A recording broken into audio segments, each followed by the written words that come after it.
Good evening दोस्तों मैं रमनदीप आप सभी का ध्रुव बैच के आज की पहले दिन की जो क्लासेस चल रही है हम लोग की। आज पहले दिन हम लोग की GS1 GS2 और GS3 इन तीनों की क्लासेस होने वाली है। तो उसमें मैं आप लोगों का GS3 का पोर्शन को लेकर के आप लोगों के सामने आया हूं।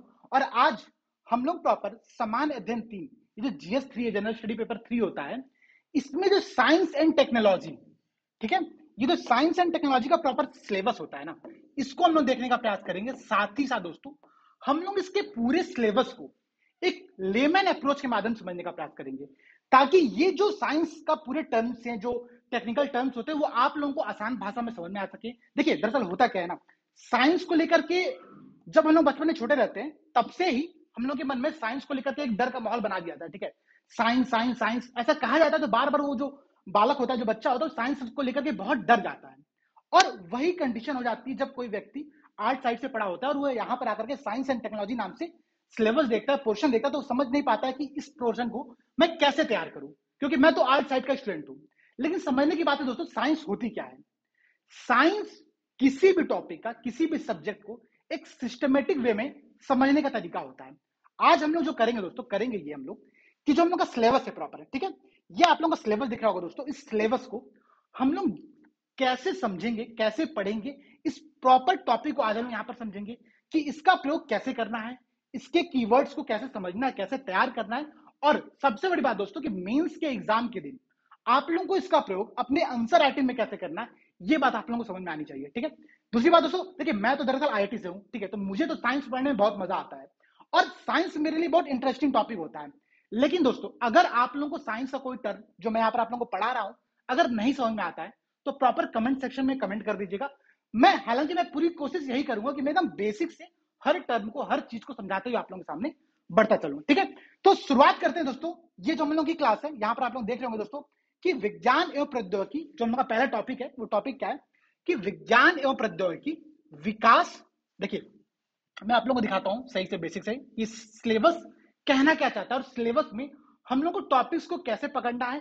साथ ही साथ इन टॉपिक से जो प्रीवियस ईयर में क्वेश्चन आए हुए हैं उनको हम लोग समझते हुए ये बात समझने का प्रयास करेंगे कि इन क्वेश्चंस को हम लोग को कैसे तैयार करना है अपने लिए। ठीक है, देखिए पहला टॉपिक क्या है, पहला लिखा हुआ है कि साइंस एंड टेक्नोलॉजी, ठीक है, डेवलपमेंट, एप्लीकेशंस और रोजमर्रा के जीवन पर इसका प्रभाव। ठीक है, जो डेली लाइफ होती है हमारी, उस पर साइंस एंड टेक्नोलॉजी का क्या प्रभाव पड़ता है, वो यहां पर हम लोग को समझना है। ठीक है, अब देखिए जैसे समझिएगा भारत में साइंस का विकास कैसे हुआ, तो ये आप लोगों को समझने की बात है।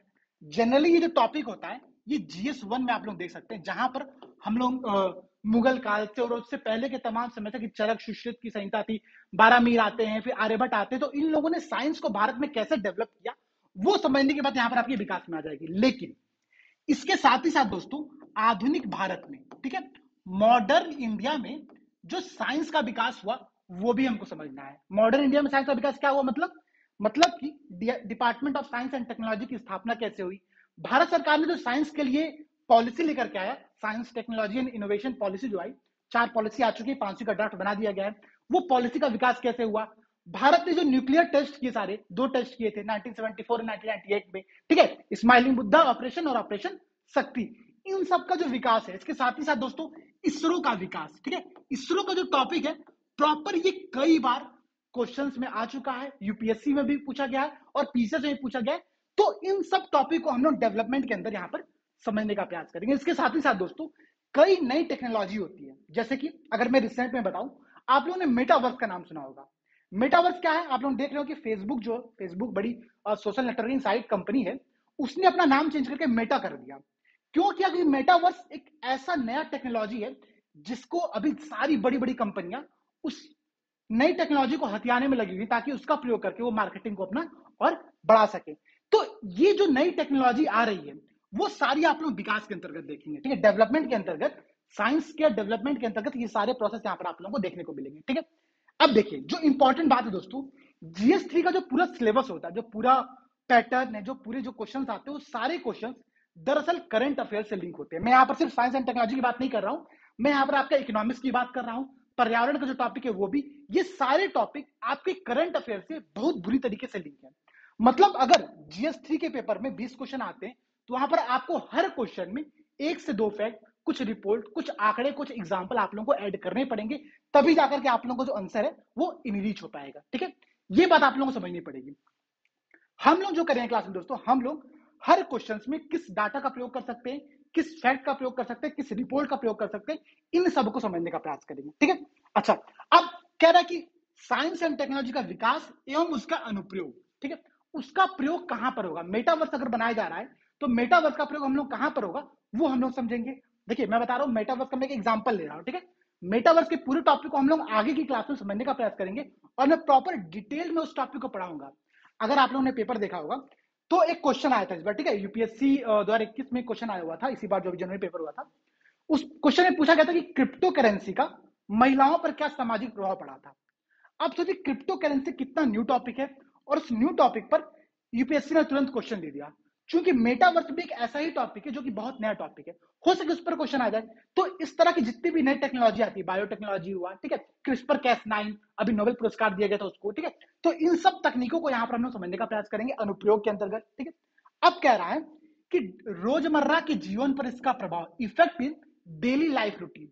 ठीक है, डेली लाइफ पर इसका क्या प्रभाव पड़ता है साइंस एंड टेक्नोलॉजी का, इसको हम लोग समझेंगे। जैसे कि अगर मैं आपको कुछ समझाऊं, आप सबने देखा होगा 2018 में एक क्वेश्चन आया था प्रीलिम्स के एग्जाम में इंटरनेट ऑफ थिंग्स पर।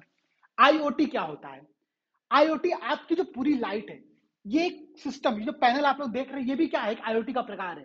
ठीक है, लाइट, बल्ब, पंखा, इन सब चीजों को जब हम स्मार्ट बना देते हैं कि हमने बस क्लैप किया और लाइट जल गई, पंखा ऑन हो गया, ये सारी चीजें क्या है? तो ये इंटरनेट ऑफ थिंग्स का एक प्रकार है। आप मोबाइल में सिरी यूज करते हैं, ओके गूगल यूज करते हैं, ठीक है, अमेजन का एलेक्सा आता है, ये सारी चीजें क्या है? तो इंटरनेट ऑफ थिंग्स का प्रकार है और इनका प्रयोग हम लोग कहां पर कर रहे हैं? तो रोजमर्रा के जीवन पर कर रहे हैं। ठीक है, हम लोग डेली लाइफ में स्मार्ट वॉच पहनते हैं, हम लोग ये देखते हैं, अपने रूटीन को चेक करते हैं कि हम लोग कितना कदम चलिए, हम मोबाइल यूज करते हैं, वहां पर हम लोग बोल करके अपने किसी चीज को सर्च कर लेते हैं। वो सारी चीजें, इन्हीं सब चीजों का साइंस एंड टेक्नोलॉजी का हमारे दैनिक जीवन पर जो प्रभाव है वो दिखाती है। ठीक है, इसके अलावा आप देखेंगे दोस्तों वियरेबल टेक्नोलॉजी, जिसको हम लोग पहन सकते हैं। ठीक है, सिंथेटिक जो कपड़े होते हैं उसमें कई टेक्नोलॉजी का प्रयोग किया था, स्मार्ट क्लॉथ्स होते हैं वो। इसके अलावा आप देखेंगे रोबोट आधारित कई सारी चीजें चलती है। आपने सुना होगा भी एक बेंडिक्यूट, ठीक है, 2 साल पहले से ये चर्चा में है।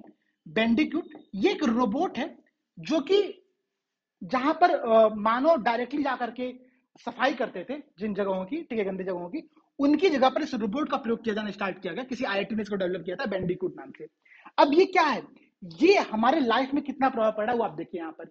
ऐसे ही एक रोबोट आता है, ठीक है, जो कि रूम में झाड़ू लगाने का कार्य करता है। ठीक है, एमआई का रोबोट होता है, आप लोग देखे होंगे। तो ये सारी चीजें क्या है, इन सब चीजों का हमारे रोजमर्रा के जीवन पर जो प्रभाव पड़ रहा है वही यहाँ पर हम लोग को इस पहले टॉपिक के अंतर्गत समझना होगा। ठीक है, ये हम लोग का प्रॉपर पहला टॉपिक है, बहुत विस्तृत मैंने आप लोगों को समझा दिया। इसके साथ ही साथ अगर आप देखेंगे दोस्तों, हरित टेक्नोलॉजी, ग्रीन टेक्नोलॉजी होती है, आपने सुना होगा, और हरित क्रांति आई थी, ठीक है, श्वेत क्रांति आई थी, नीली क्रांति चल रही है। इन सब चीजों में हम लोग तकनीक का जब प्रयोग करते हैं तो वही हमारे डेली लाइफ रूटीन में प्रभाव डालता है। ठीक है, तो ये बात हम लोग समझनी है इस पहले टॉपिक से। मुझे लगता है जो मैं पहला टॉपिक आप लोग समझाने का प्रयास कर रहा हूँ वो टॉपिक आप लोगों को समझ में आ रहा होगा। ठीक है, मैं यहाँ पर आप लोगों को टॉपिक्स जितने भी सिलेबस में पॉइंट दिए हुए हैं उनको कुछ कुछ करके समझाऊंगा और आज हम लोग शुरू के 2 पॉइंट पर प्रॉपर डिस्कस करके उनको यहाँ पर पढ़ने का प्रयास करेंगे। ठीक है, अच्छा, अब देखिए अगला जो टॉपिक है दोस्तों वो है आपका, एक मिनट, हाँ, वो है आपका विज्ञान एवं प्रौद्योगिकी में भारतीयों की उपलब्धियां। ठीक है, भारतीयों की जो उपलब्धियां हैं वो हमारा यहाँ का आज का दूसरा टॉपिक है। देखिए क्या कह रहा है कि साइंस एंड टेक्नोलॉजी में भारतीयों की जो उपलब्धियां हैं, ठीक है, अचीवमेंट्स ऑफ द इंडियंस, ये हमारा दूसरा टॉपिक है सिलेबस का। इसके साथ ही साथ दोस्तों एक टॉपिक और दिया हुआ है यहाँ पर कि देशज रूप से प्रौद्योगिकी का विकास और नई प्रौद्योगिकी का विकास। ठीक है, नई टेक्नोलॉजी जो इंडिजनाइजेशन, स्वदेशीकरण होता है, ठीक है, देशज रूप से किसी टेक्नोलॉजी को डेवलप किया जाता है, उसकी बात यहां पर कर रहा है। इसके साथ ही साथ न्यू टेक्नोलॉजी जितनी भी आएंगी वो सारी आपकी इस टॉपिक के अंतर्गत यहाँ पर शामिल हो जाएंगी। ठीक है, मैं यहाँ पर इस टॉपिक से कुछ क्वेश्चंस आप लोगों को दिखाऊंगा जो प्रीवियस ईयर में पूछे गए और इस टॉपिक से प्रॉपर यहाँ से उठा करके लिए गए। देखिए समस्या क्या होती है, मैं आपको एक समस्या समझाता हूँ। जब हम लोग में से आधे से लोगों ने कभी भी सिलेबस खोल के देखा नहीं होगा, यहाँ पर आप लोग जो क्लास कर रहे होंगे आप में से बहुत सारे ऐसे दोस्त होंगे हमारे जिन्होंने अभी तक इस प्रॉपर सिलेबस को अभी तक अपने पास ना तो डाउनलोड करके रखा होगा, ना तो प्रिंट करके रखा होगा, और ना ही उन्होंने कभी इसको देखने का प्रयास किया होगा कि सिलेबस में क्या क्या चीजें पॉइंट शामिल की गई है। ठीक है, मेरा जो समझाने का उद्देश्य है कि मैं इन सारे टॉपिक्स को कैसे इंक्लूड किया जाए अपने आंसर राइटिंग में। ठीक है, और कैसे क्वेश्चन आ सकते हैं, कोई क्वेश्चन हमको बाउंसर ना लग जाए, इसके लिए यहां पर आप लोगों को समझने की आवश्यकता है। क्योंकि अभी 2021 में शायद यूपीएससी में एक क्वेश्चन आया था। ठीक है, क्वेश्चन क्या था कि एम विश्वेश्वरैया, ठीक है, जो एक बहुत बड़े सिविल इंजीनियर थे। ठीक है, मैं भी सिविल इंजीनियर हूँ, वो भी सिविल इंजीनियर थे। ठीक है, बहुत बड़े सिविल इंजीनियर थे वो। ठीक है, और उन्हीं के नाम पर हम लोग engineers day, national engineer day का आयोजन भी करते हैं। ठीक है, वो और स्वामीनाथन, इन दोनों की उपलब्धियों पर बात पूछी गई थी कि इन्होंने जो कार्य किया है उसके बारे में संक्षेप में चर्चा करिए। वो कहां से आया, वो टॉपिक जो है, वो टॉपिक यहां पर आप लोगों को देखने को मिलेगा कि अचीवमेंट्स ऑफ द इंडियंस, भारतीयों की जो उपलब्धियां है, वो टॉपिक यहां पर दिया हुआ है और वो क्वेश्चन यहां से उठा करके दिया गया था। तो आप लोगों को जो काम करना होगा दोस्तों, आप लोगों को काम ये करना होगा, अब से आप लोगों के सामने जो भी क्वेश्चन है मेंस का, आप लोग प्रॉपर उसको कनेक्ट करिए कि उस सिलेबस के किस पॉइंट से दिया गया है। इससे आप लोगों को कई फायदे होंगे। मैं अभी वो फायदे गिनाना चाहता हूं, मैं आप लोगों को दिखाऊंगा धीरे धीरे करके कि फायदे कैसे कैसे आप लोगों के सामने आगे देखने को मिलेंगे। ठीक है, अच्छा अब देखिए, यहां पर ये हो गया आपका। ओके, एक मिनट, आप लोगों का अगला टॉपिक है दोस्तों, अगला टॉपिक है यहां पर आप लोगों का, हाँ, सूचना प्रौद्योगिकी। ठीक है, अंतरिक्ष, space, computer, robotics, nano technology और बायोटेक्नोलॉजी, ये सारे यहां पर आप लोगों के कुछ टॉपिक्स के नाम यहां पर आप लोगों को दे दिया गया है और ये कहा गया है कि इनसे ही क्वेश्चंस आएंगे। हालांकि एक बात आप लोगों को समझनी पड़ेगी दोस्तों कि ये टॉपिक साइंस एंड टेक्नोलॉजी ऐसा टॉपिक है ना जहां पर हर दूसरे दिन कोई न्यू टेक्नोलॉजी आप लोगों की न्यूज में आ जाती है। ठीक है, और जब न्यू टेक्नोलॉजी हर दूसरे दिन न्यूज में आएगी तो उससे क्वेश्चंस भी बनते रहेंगे। और आप देखेंगे दोस्तों यहां पर सिलेबस में प्रॉपर एक पॉइंट यहां पर ऐड कर दिया था उसने। देखिए, आयोग बहुत चलाक काम करता है। ठीक है, उसने क्या किया यहां पर देखिए, उसने लिखा नई प्रौद्योगिकी, ये रहा, एक सेकेंड सॉरी, पेंसिल बार बार डिसेलेक्ट हो जा रही है। ठीक है, I don't know why, but इसको देखते हैं अभी हम लोग। यहां पर देखिए क्या लिखा हो कि नई प्रौद्योगिकी का विकास। ठीक है, जो न्यू टेक्नोलॉजी डेवलप होगी उसको इसने बस एक पॉइंट यहां पर दे करके उसको सिलेबस का हिस्सा बना दिया। अब हम लोग क्या करेंगे, हम लोग जो गलती होती है हम लोग देखते करें, यहां पर तो बस इतने ही टॉपिक दिए हुए हैं कि हम लोगों को बस ये सूचना प्रौद्योगिकी पढ़नी है, अंतरिक्ष पढ़ना है, कंप्यूटर पढ़ना है, रोबोटिक्स पढ़ना है और नैनो टेक्नोलॉजी और बायोटेक्नोलॉजी पढ़ना नहीं। इसके अलावा जितना भी करंट अफेयर्स में, ठीक है, और करंट अफेयर्स के लिए मैं आप लोग से फिर से कह दे रहा हूं दोस्तों, हम लोग इस ध्रुव के बैच में जो पीटी 365 का अपडेटेड मटेरियल आएगा उसको कंप्लीट करेंगे और वहां पर जो साइंस एंड टेक्नोलॉजी के जो पोर्शन होंगे, जो भी नई तकनीक के बारे में दिया रहेगा, उन सबको चर्चा करेंगे। अभी के लिए विजन की जो मंथली मैगजीन चल रही है, ठीक है, गौरव सर अभी मंथली मैगजीन ले रहे हैं, तो वो जो मंथली करंट अफेयर्स की क्लास चल रही है, उन सारी क्लासेस से आप लोग साइंस एंड टेक्नोलॉजी और बाकी सारे पोर्शन के टॉपिक्स को वहां से आप लोग तैयार करते रहिए। ठीक है, तो इन सभी टॉपिक्स के अंतर्गत, इन सभी टॉपिक जो यहाँ पर दिया गया है, इसके अलावा जितनी भी नई टेक्नोलॉजी आप लोग की न्यूज में आप लोग को मिलेगी, वो सारी चीजें आप लोगों को पढ़नी है। और पढ़ना मतलब समझिए, देखिए क्या होता है ना, जैसे कि क्वेश्चन आया इस बार क्रिप्टो करेंसी पर। ठीक है, क्वेश्चन आया आप लोगों का कि क्रिप्टो जो करेंसी है उसका महिलाओं की जिंदगी पर जो प्रभाव पड़ रहा है वो क्या है, सामाजिक प्रभाव एक पूछा था यहाँ पर। ठीक है, और हालांकि देखिए एक बात और समझिएगा, मैं आप लोगों को बात समझा दूं कि जो क्वेश्चन आया था, ये क्वेश्चन आया था आप लोगों का GS1 में। ठीक है, अब आप लोग कहेंगे सर तो आप GS3 में क्यों पढ़ा रहे हैं। दरअसल समस्या ये होती है ना कि GS1, 2, 3 इनके जो टॉपिक्स होते हैं वो इतने इंटरलिंक्ड होते हैं। हालांकि GS2 को अगर आप निकाल भी देते हैं तो GS1 और GS3 के जो टॉपिक्स होते हैं वो इतना इंटरलिंक्ड होते हैं कि कौन सा क्वेश्चन कहां पर आ जाए कोई पता नहीं है। हालांकि GS4 से भी क्वेश्चन आ सकते हैं। अभी मैं आप लोगों को एक क्वेश्चन दिखाऊंगा जिसको मैंने जब सृजन कंसर राइटिंग करा रहे थे हम लोग वहां पर, तो वहां पर GS4 में दिया होता है और वो क्वेश्चन हम लोग GS3 में पढ़ेंगे। हालांकि वो क्वेश्चन आना चाहिए कहीं और, किसी और पार्ट में। ठीक है, तो अभी हम लोग उसमें चर्चा करेंगे, तो आप लोग कंफ्यूज नहीं होना है। अब जो क्वेश्चन आया था क्रिप्टो करेंसी का सामाजिक प्रभाव, तो आप लोगों को जो भी नई टेक्नोलॉजी के बारे में पढ़ेंगे उसके बारे में आप लोगों को 3-4 चीजें पढ़नी है। कौन कौन चीजें, देखिए मैं यहाँ पर आप लोगों को लिखता हूं।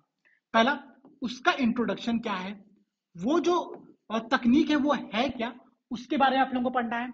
दूसरा, उसका जो लाभ है, जो बेनिफिट्स वो देगी, वो बेनिफिट्स के बारे में आप लोगों को समझना है। उसके बाद आप लोगों को पढ़ना है इसकी चुनौतियां क्या है, चैलेंजेस, इस तकनीक को लागू करने में जो चैलेंजेस है वो चैलेंजेस क्या है, या फिर जो कमियां हैं इस तकनीक के अंतर्गत, वो यहां पर आप लोगों को पढ़ने की आवश्यकता होगी। ठीक है, तो किसी भी नई तकनीक के बारे में, चाहे वो आप रोबोटिक्स पढ़िए, कंप्यूटर पढ़िए, नैनो टेक्नोलॉजी पढ़िए, क्रिस्पर कैस9 पढ़िए, 5G तकनीक पढ़िए, उन सब के बारे में आप लोगों को कुछ 5-6 बेसिक चीजें याद कर लीजिए। एक याद करना है इंट्रो, फिर उसके लाभ क्या है, उसकी चुनौतियां और कमियां क्या है, और एक जो इंपॉर्टेंट पॉइंट यहां पर और आप लोगों को ऐड करना है, वो ऐड ये करना है कि जो गवर्नमेंट है, गवर्नमेंट की जो इनिशिएटिव्स हैं, गवर्नमेंट इसके क्षेत्र में क्या कर रही है, सरकारी प्रयास क्या कर रही है, क्या क्या किए जा रहे हैं उस क्षेत्र के संदर्भ में, वो आप लोगों को याद करने पड़ेंगे, वो आप लोगों को देखना पड़ेगा। और यही पॉइंट, ये जो गवर्नमेंट इनिशिएटिव है ना दोस्तों, ये आप लोगों के आंसर को इनरीच करेगा। अगर आप किसी सरकारी प्रयास को, 3-4 प्रयासों को एग्जाम्पल के तौर पर लिख देते हैं कि ये प्रयास किए जा रहे क्षेत्र को बढ़ावा देने के लिए, एग्जामिनर खुश हो जाएगा कि आपने करंट अफेयर से उस टॉपिक को कितना अच्छे से लिंक कर दिया। ठीक है, ये बताना है आप लोगों को। इसके साथ ही साथ आप लोगों को एक बेसिक कंक्लूजन, जो कि आप लोग कहीं पर भी प्रयोग कर सकते हैं, वो आप लोगों को याद करना पड़ेगा। कंक्लूजन क्या, कि इस तकनीक पर प्रॉपर चर्चा होनी चाहिए, उस पर प्रॉपर डिस्कशन करने के बाद ही उसको लागू किया जाना चाहिए, इसकी जो कमियां उसको दूर किया जाना चाहिए। ठीक है, या फिर किसी ने कोई बहुत अच्छा सजेशन आप लोगों को दिखता याद आता है, किसी व्यक्ति ने दिया होगा, किसी साइंटिस्ट ने दिया होगा, तो उसको यहाँ पर आप लोग यूज कर सकते हैं। ठीक है, ये हो गया आप लोगों का यहाँ पर तीसरा टॉपिक। अच्छा, अब देखिए, अगर मैं आप लोगों को अगला टॉपिक दिखाऊं दोस्तों, अगला टॉपिक यहाँ पर मैं आप लोगों को दिखाता हूँ, ये रहा। देखिए अगला टॉपिक दिया हुआ है, और ये भी बहुत अच्छा टॉपिक है, बहुत बेसिक टॉपिक है, और मुझे लगता है कि ये तो आप लोगों को पता ही होगा, इसे साइंस एंड टेक्नोलॉजी लिंक नहीं है, लेकिन इंपॉर्टेंट टॉपिक है। टॉपिक क्या है, बौद्धिक संपदा अधिकारों से, ठीक है, जो इंटेलेक्चुअल प्रॉपर्टी राइट होते हैं ना, आईपीआर, ये सीएससी मतलब जो एग्जाम होती है सिविल सर्विस की, उसमें बहुत इंपॉर्टेंट टॉपिक है। और अब चूंकि इनोवेशन इतने ज्यादा हो रहे हैं, भारत की रैंकिंग थोड़ी सी बहुत डाउन हो चुकी है, इंटेलेक्चुअल प्रॉपर्टी राइट की जो रैंकिंग होती है, ठीक है, उसमें डाउन है। इन सब के बाद भी जो आईपीआर की जो पॉलिसी डेवलप की गई सरकार, इन सब के कारण से बौद्धिक संपदा अधिकार का जो विषय है, ये बहुत न्यूज में रहा है, और ये आप लोगों को यहाँ पर पढ़ना पड़ेगा। इसके साथ ही साथ दोस्तों एक टॉपिक यहाँ पर और दिया हुआ है, डिजिटल अधिकार, ठीक है, डिजिटल राइट्स। मैं अभी आपको एक पेपर क्वेश्चन दिखाऊंगा, यूपीपीसीएस 2019 से 18 में डायरेक्ट क्वेश्चन पूछा हुआ है कि डिजिटल राइट्स क्या होते हैं, और वो देखिए सिलेबस का यहाँ से डायरेक्ट क्वेश्चन उठा करके पूछा गया है। ठीक है, तो ये हुआ आप लोगों का सिलेबस की अंडरस्टैंडिंग, ये आप लोगों को सिलेबस ऐसे समझना है प्रॉपर, और इन सिलेबस के माध्यम से आप लोगों को अपने टॉपिक्स को तैयार करना पड़ेगा। ठीक है, मैं उम्मीद करता हूं कि आप लोगों को सिलेबस यहाँ पर समझाया गया, सिलेबस समझ में आया होगा। अब हम लोग स्टार्ट करेंगे कुछ प्रीवियस ईयर क्वेश्चन को देखने के साथ साथ हम लोग आज के पहले टॉपिक से। ठीक है, चलिए, तो देखिए, ये देखिए, ये जो क्वेश्चन है, जो क्रिप्टो करेंसी वाला क्वेश्चन है जिसकी मैं बात कर रहा था आप लोगों से, जो कि यूपीएससी 2021 में पूछा गया था, और ये जीएस1 में शामिल था। ये जो आप यहाँ पर देख रहे हैं ना कि जीएस1 में शामिल किया गया था, यही बात मैं आप लोगों को समझाना चाहता हूँ कि आप लोग कभी भी किसी क्वेश्चन को किसी दायरे के अंतर्गत सीमित मत करिए कि ये क्वेश्चन इस पेपर का है, ये क्वेश्चन इस सिलेबस का हिस्सा है, इसमें आप लोग सीमित मत करिए। आप लोग खोजने का प्रयास करिए कि इसको आप लोग कहां से लिंक कर सकते हैं। देखिए, crypto currency science and technology का बहुत न्यू टर्म है, बेसिक टेक्नोलॉजी है, लेकिन इसका क्वेश्चन क्या पूछा गया, इसका क्वेश्चन पूछा गया कि भारतीय समाज को ये कैसे प्रभावित कर रही है। ठीक है, महिलाओं पर नहीं पूछा गया था, यहां पर पूछा गया कि भारतीय समाज को ये क्रिप्टो करेंसी कैसे प्रभावित कर रही है, ये क्वेश्चन यहां पर आप लोगों के सामने दिया गया है। ठीक है, तो आप लोगों को समझना ये दोस्तों कि क्वेश्चन कहीं पर भी आए, आप लोगों को अपने अप्रोच सही रखनी है, आप लोगों को हर क्वेश्चन को अटेम्प्ट करने का तरीका सही रखना है। ठीक है, चलिए अगला देखते हैं हम लोग क्वेश्चन, अगला क्वेश्चन क्या कह रहा है। अब ये देखिए, आज का जो हम लोग टॉपिक है दोस्तों, जो आज हम लोग पढ़ेंगे, बेसिकली सिलेबस का हमने 4-5 टॉपिक को अभी डिस्कस किया। अब हम लोग जो पढ़ने वाले, वो पढ़ने वाले आज का पहला टॉपिक, ये जो पहला सिलेबस का पहला पॉइंट है कि विज्ञान एवं प्रौद्योगिकी, ठीक है, साइंस एंड टेक्नोलॉजी में विकास, डेवलपमेंट, अनुप्रयोग, एप्लीकेशन और रोजमर्रा के जीवन पर इसका प्रभाव। तो इस पहले पॉइंट को हम लोग इस सिलेबस के अंतर्गत कवर, आज की क्लास के अंतर्गत कवर करेंगे। ठीक है, तो इस पूरे पॉइंट को मैंने 3 पार्ट में डिवाइड कर दिया। ठीक है, पहला मैंने डिवाइड किया विकास, डेवलपमेंट साइंस का कैसे हुआ, तो हम लोग डेवलपमेंट देखेंगे 3-4 फॉर्मेट में। ठीक है, पहला फॉर्मेट वो रहेगा आदिकाल से, मतलब शुरुआत से, सिंधु घाटी सभ्यता से साइंस कैसे डेवलप की, वहां पर साइंस थी, इसके प्रमाण कौन कौन से, इसके एग्जांपल्स कौन कौन से, उनको हम लोग देखेंगे संक्षेप में। हालांकि जीएस1 में आता है, लेकिन हम लोग यहाँ पर इसको कंप्लीट करने का प्रयास करेंगे। ठीक है, दूसरी बात अनुप्रयोग, इसका एप्लीकेशन, ठीक है, उसको हम लोग यहाँ पर देखेंगे, कुछ कुछ एप्लीकेशन देखेंगे कि कहाँ कहाँ से एप्लीकेशन हो रहा है, और रोजमर्रा के जीवन पर इसका प्रभाव। ठीक है, तो ये 3 टॉपिक हम लोग कंप्लीट करेंगे। उसके बाद हम लोग देखेंगे अगली क्लास में, या मोस्टली आज की क्लास में हम लोग कंप्लीट कर ले कि विज्ञान और प्रौद्योगिकी भारतीयों की उपलब्धियां क्या है, कौन सी नई टेक्नोलॉजी भारत में डेवलप की गई है, और जो भी चीजें भारत को उपलब्धि के तौर पर मिली, उन सब चीजों को यहाँ पर हम लोग शामिल करते चलेंगे। ठीक है, तो ये हो गया आप लोगों का प्रॉपर आज की क्लास का इंट्रोडक्शन। अब हम लोग स्टार्ट करते हैं प्रीवियस ईयर क्वेश्चन को देखने का प्रयास से। ठीक है, देखिए मैंने आप लोगों से कहा था कि एक क्वेश्चन पूछा हुआ था जहां पर भारतीयों की उपलब्धि पर क्वेश्चन आया था। ठीक है, ये क्वेश्चन आप लोग देख रहे हो दोस्तों, यहां पर क्वेश्चन दिया हुआ है कि जल इंजीनियरिंग, वाटर इंजीनियरिंग संदर्भ में एम विश्वेश्वरैया और डॉक्टर एम एस स्वामीनाथन, इनके योगदानों की चर्चा करनी है। अब देखिए विश्वेश्वरैया दरअसल थे कौन, आप लोग जानते हो कि विश्वेश्वरैया जो थे, अभी मैंने आप लोगों को बताया कि बहुत अच्छे सिविल इंजीनियर थे। हाँ, मैं आप लोगों को यहाँ पर एक बहुत अच्छा इंपॉर्टेंट पॉइंट और बताना चाहूंगा। जब मैं इनके बारे में पढ़ रहा था विश्वेश्वरैया के बारे में, तो मुझे एक बड़ी अच्छी बात पता चली कि इन्होंने पहले बीए किया था। इन्होंने पहले आर्ट साइड से अपनी पढ़ाई की थी, अपना जो ग्रेजुएशन है वो बैचलर ऑफ आर्ट से कंप्लीट किया था। उसके बाद इन्होंने इंजीनियरिंग की पढ़ाई की और फिर एक सिविल इंजीनियर बने, और उसके बाद उन्होंने जल के रक्षा के क्षेत्र, मतलब जल के संरक्षण के क्षेत्र में बहुत सारा कार्य किया। तो उससे खुश होकर के जो ब्रिटिश सरकार थी उसने इनको यमन में भेजा, वहां पर उन्होंने कुछ पढ़ करके और आए, और उनको फिर मद्रास में उन्होंने लागू भी किया था, मैसूर में मद्रास में लागू किया था। तो ये आप लोग देख रहे हैं कि जो एम विश्वेश्वरैया के बारे में यहाँ पर क्वेश्चन दिया गया और साथ साथ एम एस स्वामीनाथन के बारे में क्वेश्चन दिया गया, ये भारतीयों की उपलब्धियों के टॉपिक से दिया गया। अब हो सकता है ये आप लोगों को टॉपिक तैयार ना हो, आपने इनके बारे में बिल्कुल ना पढ़ा हो, विश्वेश्वरैया कौन थे, स्वामीनाथन जो रिपोर्ट होगी उसके बारे में तो आपने सुना होगा। मैं उम्मीद करता हूँ कि स्वामीनाथन की जो रिपोर्ट है उसके बारे में आप सबने सुना होगा। कृषि क्षेत्र में जो रिपोर्ट दी थी वो रिपोर्ट क्या थी, सरकार लागू कर रही है नहीं लागू कर रही है, उसके जो कारण है उन सब चीजों के बारे में आपने पढ़ा होगा। लेकिन विश्वेश्वरैया का एक टॉपिक था जो कि नया था। हम लोग क्या करेंगे, इस टॉपिक को देखेंगे आज की क्लास में, नहीं आने वाली क्लास में। ठीक है, मैं अभी आप लोगों को थोड़ा ब्लूप्रिंट दे रहा हूँ। इसके साथ साथ एक क्वेश्चन आप लोग यहाँ पर और देखिए दोस्तों, ये जो क्वेश्चन है मैं अभी आप लोगों को क्वेश्चन दिखाता हूँ, ये रहा। ठीक है, थोड़ा सा मुझे लगता है ये ब्लर हो गया है, लेकिन ध्यान समझिएगा। क्वेश्चन है 2018 में यूपीएससी में क्वेश्चन आया था। क्वेश्चन था कि प्रोफेसर सत्येंद्र नाथ बोस के द्वारा जो बोस आइंस्टीन सांख्यिकी दिया गया था, ठीक है, के कार्य पर चर्चा करिए और दर्शाइए कि इसने किस प्रकार भौतिकी के क्षेत्र में क्रांति ला दी थी। अब समझने की बात ये दोस्तों, ये सारी टेक्नोलॉजी ऐसी है जो बहुत लंबे समय से चर्चा में रहती है, लेकिन हम में से बहुत से लोग तैयार नहीं किए रहते हैं।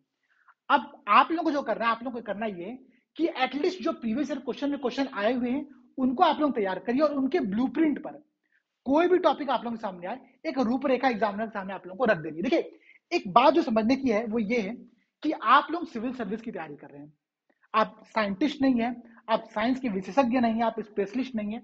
आपको अपना जो अप्रोच है, एक सिविल सर्वेंट का जो अप्रोच होना चाहिए टेक्नोसेंट्रिक होकर के, कि आप टेक्नोलॉजी को समझ सकते हैं, उसको पढ़ सकते हैं। आप ऐसा नहीं है कि टेक्नोलॉजी के संदर्भ में एकदम मूर्ख है। ठीक है, वो चीज ना हो उसके लिए इस पोर्शन को सिलेबस में शामिल किया गया है, और आप लोग को यही चीज यहाँ पर बतानी भी एग्जामिनर को। आप लोग को इसका सिंपल इंट्रोडक्शन देना है, इसने विज्ञान के क्षेत्र में क्या चेंजेस लाए वो आप लोग को यहाँ पर बताने पड़ेंगे। ऐसा ही क्वेश्चन यहाँ पर भी दिया था। ये जो क्वेश्चन था विश्वेश्वरैया वाला और स्वामीनाथन वाला, वो क्वेश्चन भी ऐसा ही था। आप लोगों को लिंक करना पड़ेगा कि विश्वेश्वरैया ने जो बांध बनाया था, कृष्णा सागर बांध, उससे क्या चीज हुआ, क्या क्रांति हुआ, कृषि क्षेत्र में क्या क्रांति हुआ, जल संरक्षण के लिए उन्होंने तकनीक दिए थे वो तकनीक कैसे कामगार है, हम लोग इंजीनियर्स डे मनाते हैं तो क्यों मनाते हैं, इन सब चीजों के बारे में आप लोग को बेसिक अंडरस्टैंडिंग यहाँ पर होनी चाहिए। ठीक है, अच्छा एक क्वेश्चन आप देखिए यहाँ पर आप लोग सामने, एक क्वेश्चन ये दिया हुआ है, साइबर डोम परियोजना क्या है। ठीक है, साइबर डोम जो प्रोजेक्ट है आप लोगों ने सुना होगा, केरल के पुलिस विभाग में साइबर डोम प्रोजेक्ट नाम की एक परियोजना लॉन्च किया गया था। ठीक, ये परियोजना दरअसल थी क्या, तो जो अपराध हो रहे थे, जो ऑनलाइन इंटरनेट अपराध हो रहे थे उनको कम करने के लिए साइबर डोम प्रोजेक्ट था। अब ये है करंट का टॉपिक साइबर डोम प्रोजेक्ट, और इसको लिंक देखिए कितना शानदार तरीके से साइंस एंड टेक्नोलॉजी से किया गया है, और यहाँ पर क्वेश्चन पूछा गया। तो मेरा जो कहने का उद्देश्य ये है, मैं आप लोगों को समझाना यही चाह रहा हूँ कि आप लोगों को करंट अफेयर्स में जो भी साइंस एंड टेक के टर्म आए वो आप लोगों को तैयार करना है। आप लोग देखिए समस्या क्या होती है, जो कोचिंग संस्थान होते हैं, बड़े बड़े कोचिंग संस्थान होते हैं, वहां पर होता क्या है कि वो लोग प्रॉपर एक जो बहुत लंबे समय से नोट्स बने हो रहे थे ना क्लास में, कि हम पहले पढ़ाएंगे कि आर्यभट्ट ने ये किया, वरामिहिर ने किया, बस वही चीज पढ़ा करके एक प्रॉपर नोट्स बना दिए थे, क्लास नोट्स, और उसी के सहारे आप लोगों को एग्जाम देना पड़ जाता है। लेकिन हम लोग को यहाँ पर वो चीज नहीं करनी है। आप जो भी नोट्स बनाइएगा उस नोट्स में आप लोगों को प्रॉपर इन्रिचमेंट करना पड़ेगा, नई नई टर्म्स को ऐड करने पड़ेंगे, नई नई स्कीम्स को ऐड करना पड़ेगा, और तब आप लोगों का जो आंसर है वो इनरीच हो पाएगा। ठीक है, साइबर डोम प्रोजेक्ट इसी का एक एग्जाम्पल है कि पुलिस के क्षेत्र में जो इंटरनेट क्राइम्स हो रहे हैं, मतलब पुलिस इंटरनेट क्राइम्स को रोकने के लिए क्या चीजें कर रही है, उसका तकनीक से कैसे लिंक किया गया है, वो यहाँ पर क्वेश्चन पूछा गया है। ठीक है, अगला क्वेश्चन देखिए, पहले ही टॉपिक से जो सिलेबस का पहला पॉइंट था कि रोजमर्रा के जीवन में जो साइंस है वो क्या है, तो देखिए क्वेश्चन कितना अच्छा पूछा है। क्वेश्चन पूछा है कि विज्ञान हमारे जीवन में गहराई तक कैसे गुथा हुआ है, विज्ञान आधारित प्रौद्योगिकियों द्वारा कृषि में उत्पन्न हुए महत्वपूर्ण परिवर्तन क्या है, ये आप लोगों को यहाँ पर बताना है। ठीक है, तो पहली बात आप लोग समझने वाली बात ये है दोस्तों कि विज्ञान आपकी लाइफ में कैसे इन्वॉल्व है, इसको बताने के लिए आप लोग कई चीजें करनी पड़ेंगी। अब दरअसल जो क्वेश्चन है ना, ये क्वेश्चन बहुत ज्यादा विस्तृत कर दिया अपने आप को कि विज्ञान आपकी डेली लाइफ में कैसे होता हो। तो आप यहाँ पर कई एस्पेक्ट दे सकते हैं, ठीक है। आप बता सकते हैं कि सुबह उठने से लेकर के आप एक सामाजिक प्रभाव, राजनीतिक प्रभाव क्या पड़ा है साइंस एंड टेक्नोलॉजी का आपकी लाइफ में, उन सब चीजों को कंक्लूड करते हुए एक समरी दे सकते हैं शुरुआत में, इंट्रोडक्शन में। उसके बाद जो क्वेश्चन है कृषि में उत्पन्न हुए महत्वपूर्ण परिवर्तन क्या हुए साइंस एंड टेक्नोलॉजी, तो आप यहाँ पर बताइए। यहाँ पर आप बताइए कि जो सिंचाई के क्षेत्र में जो माइक्रो इरिगेशन का कॉन्सेप्ट आया, उसने कितना चेंजेस लाया। सरकार ने उसके क्षेत्र में क्या किया, सरकार ने एक जो क्या था, एक बूंद एक फसल ऐसा करके कुछ एक कॉन्सेप्ट लेकर गया था, ठीक है। वो स्कीम यहाँ पर आप लिंक कर सकते हैं। उसके बाद आप बताएं कि ड्रोन के माध्यम से हम लोग जो स्वामित्व प्रोजेक्ट है उसमें जमीनों का जो डिजिटलाइजेशन कर रहे हैं, ठीक है, रिकॉर्ड का डिजिटलाइजेशन कर रहे हैं, उससे किसानों को कितना फायदा हो रहा है। अब देखिए ड्रोन के माध्यम से जो भी इंश्योरेंस दिया जाता है क्रॉप्स का, ठीक है, वो इंश्योरेंस कितना आसानी से दे दिया जा रहा है। तो इन सब चीजों को आप लोगों को यहाँ पर लिंक करना पड़ेगा। और ये लिंक करने के लिए आप लोगों को इंपॉर्टेंट है कि आप लोग सिलेबस के पॉइंट को समझे, आप लोग क्वेश्चन की डिमांड को समझे। अब यहाँ पर ऐसा नहीं है, यहाँ पर ऐसा नहीं कि आप कृषि में उत्पन्न हुए महत्वपूर्ण बदलाव जो पूछा गया है आप क्या करेंगे, बहुत से लोग ऐसा करते हैं, हमने देखा हुआ है। बहुत से लोग क्या करेंगे, यहाँ पर हरित क्रांति उठाएंगे, ठीक है, और हरित क्रांति के प्रॉपर जो जितने भी चेंजेस हुए उसको लिंक करते हुए इस पूरे आंसर को यहाँ पर समाप्त कर देंगे। और हरित क्रांति पर तो 5 पेज का यहाँ पर ऐसे हम लोग लिख ही सकते हैं, ठीक है। तो यही गलतियां हम लोग को नहीं करनी है। हम लोग को क्वेश्चन के हर एस्पेक्ट को, क्वेश्चन में जितने डायमेंशन बन सकते हैं हर डायमेंशन को तोड़ करके हर डायमेंशन में अपने आंसर को इनरीच करना पड़ेगा, लिखना पड़ेगा, ठीक है। ये हो गया आप लोगों का एक क्वेश्चन का तरीका। देखिए एक क्वेश्चन और यहाँ पर पूछा गया है, ठीक है। ये दिखाता हूं मैं आप लोगों को, ठीक है, 1 मिनट, ये रहा। ये भी पीसेस का मैं क्वेश्चन खोलता हूँ, कुछ इस तरह के क्वेश्चन दिए हुए हैं। मैं कुछ पीसेस से क्वेश्चन आप लोगों को दिखाता हूँ। जैसे देखिए ये पीसेस से क्वेश्चन है, ठीक है। यहां पर न्यू टेक्नोलॉजी की मैं बात कर रहा था, यहां पर देखिए क्वेश्चन दिया हुआ है एस सीएनजी क्या है, ठीक है। अब चूंकि यहां पर एस सीएनजी पूछा हुआ है तो ये आप लोगों को यहां पर समझना पड़ेगा कि एस सीएनजी हम लोग कैसे पढ़ सकते हैं, समझ सकते हैं, ठीक है। देखिए 1 मिनट, ठीक है। हाँ, तो ये आप लोगों का एस सीएनजी यूपी से तो मुझे लगता है 2019 के अराउंड में ये क्वेश्चन पूछा गया था, ठीक है। अब मैंने आप लोगों को क्या बताया था, कोई भी नई टेक्नोलॉजी जब आप लोगों के सामने क्वेश्चन आता है, टॉपिक्स आप लोग पढ़ते, करंट अफेयर्स में पढ़ते, तो आप लोग कुछ पॉइंट्स पढ़ने, जैसे कि इंट्रोडक्शन क्या देंगे आप लोग उसका, ठीक है, उसके लाभ आप लोगों को बताएंगे, चुनौतियां क्या है, सरकारी प्रयास क्या किए जा रहे हैं, उन सब चीजों को आप लोगों को पढ़ना है। कभी भी आप लोग सामने ऐसा टॉपिक आए तो, ठीक है। अब देखिए क्वेश्चन भी पूछा क्या है, एस सीएनजी क्या है, तो पैरालल टॉपिक यहाँ पर आप लोगों का लिंक हो गया। फिर पूछा कि इसका उपयोग क्या है, तो मैंने दूसरा टॉपिक जो आप लोगों को बताया था कि किसी भी टेक्नोलॉजी का लाभ आप लोगों को अवश्य पढ़ना है, वो लाभ यहाँ पर आप लोग देख सकते हैं क्वेश्चन में पूछा गया है, ठीक है। तो क्वेश्चन को पढ़ने का तरीका ऐसा होना चाहिए। दूसरी बात, अगर आप लोग देखें दोस्तों, तो ये दूसरा क्वेश्चन दिया हुआ है यहाँ पर कि science technology and innovation policy STIP, विज्ञान प्रौद्योगिकी और नवाचार नीति 2020 की व्याख्या कीजिए, ठीक है। ये पॉलिसी बहुत इंपॉर्टेंट है। इस पॉलिसी को हम लोग अच्छे से देखेंगे, हम लोग इस पॉलिसी का प्रॉपर एक एक पॉइंट्स को डिस्कस करेंगे, चर्चा करेंगे और याद करने का प्रयास करेंगे, ताकि अगर ऐसा क्वेश्चन दोबारा आता है तो आप लोग लिख सकते। समझिएगा दोस्तों, ये क्वेश्चन आया था 2020 में, ठीक है, और सरकार 2020 से ही STIP पॉलिसी को लागू करने का प्रयास कर रही है। सरकार ने ड्राफ्ट बना के रेडी कर दिया, लेकिन चूंकि कोविड के कारण से हर चीज देरी हुआ, तो इसमें भी एक देरी हुआ। देरी क्यों हुआ, मैं आपको कई कारण बताता हूँ। अभी दरअसल एक कंसल्टेशन के प्रोसेस में है, ठीक है। अभी लोगों से सलाह किया जा रहा है, जनता से सलाह किया जा रहा है, साइंटिस्टों से सलाह किया जा रहा है कि इसमें और क्या चेंजेस किए जाए, ताकि जो पॉलिसी आए वो पॉलिसी सॉलिड पॉलिसी हो, उसका अच्छा खासा प्रभाव देखने को मिले, ठीक है। बस वो एक मतलब एक कागज की फाइल बन करके ना रह जाए, उसको एक वास्तव में ग्राउंड लेवल पे कैसे लागू किया जाए, उन सब चीजों के लिए अभी 2 साल से ये कंसल्टेशन के प्रोसेस में ही चल रही है, ठीक है। इसमें कोविड के भी प्रभावों को ऐड करने के लिए सरकार ने इसमें थोड़ी सी देरी कर दी है, ठीक है। तो ये आप लोगों का STIP पॉलिसी बहुत इंपॉर्टेंट है और ये आप लोगों को पढ़ना पड़ेगा अभी भी, ठीक है। दूसरी बात, अगर आप लोग देखें दोस्तों, तो नाभिकीय प्रसार के मुद्दे, चलिए ये सब टॉपिक्स तो बहुत हो गया। हाँ, जो मैं आप लोगों से क्वेश्चन कर रहा था कि डिजिटल अधिकार क्या होते हैं और इनके उद्देश्यों की विवेचना कीजिए, ये देखिए ये क्वेश्चन प्रॉपर यहाँ से आप लोगों के सामने पूछा गया है कि डिजिटल अधिकार क्या होते हैं और इनके उद्देश्यों की विवेचना यहाँ पर आप लोगों को करनी है, ठीक है। तो मेरा वही कहने का मतलब है कि क्वेश्चंस आप लोगों को ऐसे ही तैयार करने पड़ेंगे और ऐसे ही पढ़ना पड़ेगा, ठीक है। अब यहाँ पर एक पॉइंट जो मैं आप लोगों को समझा देता हूँ छोटे अर्थों में, ठीक है, सिंपल, जल्दी जल्दी में, कि साइंस एंड टेक्नोलॉजी इस प्रॉपर चीज के लिए जो आप लोगों को सिलेबस या जो सोर्स फॉलो करना है वो सोर्स क्या होना चाहिए। देखिए, पहला सोर्स होना चाहिए कि आप लोगों को विजन की करंट अफेयर्स की मैगजीन। यूपीपीसीएस के जितने भी दोस्त हैं बिल्कुल रो ही नहीं, ठीक है। हम लोग क्या करेंगे, विजन की करंट अफेयर्स की क्लास प्रॉपर चल रही है अभी, ठीक है, गौरव सर ले रहे हैं, 3-4 महीने क्लास हो चुकी, मुझे लगता है कि जून जुलाई अगस्त सितंबर की क्लास हो चुकी है, अक्टूबर की भी चल रही है। तो ये क्लास चलेगी, जनवरी तक ये क्लास चलेगी। उसके बाद जो अपडेटेड मटेरियल आएगा उसको हम लोग ध्रुव बैच में लिंक कर ही रहे हैं। तो आप लोगों का जितना भी करंट अफेयर्स की क्लास होगी साइंस एंड टेक की, वो प्रॉपर यहाँ से आप लोग कंप्लीट कर सकते हैं, ठीक है।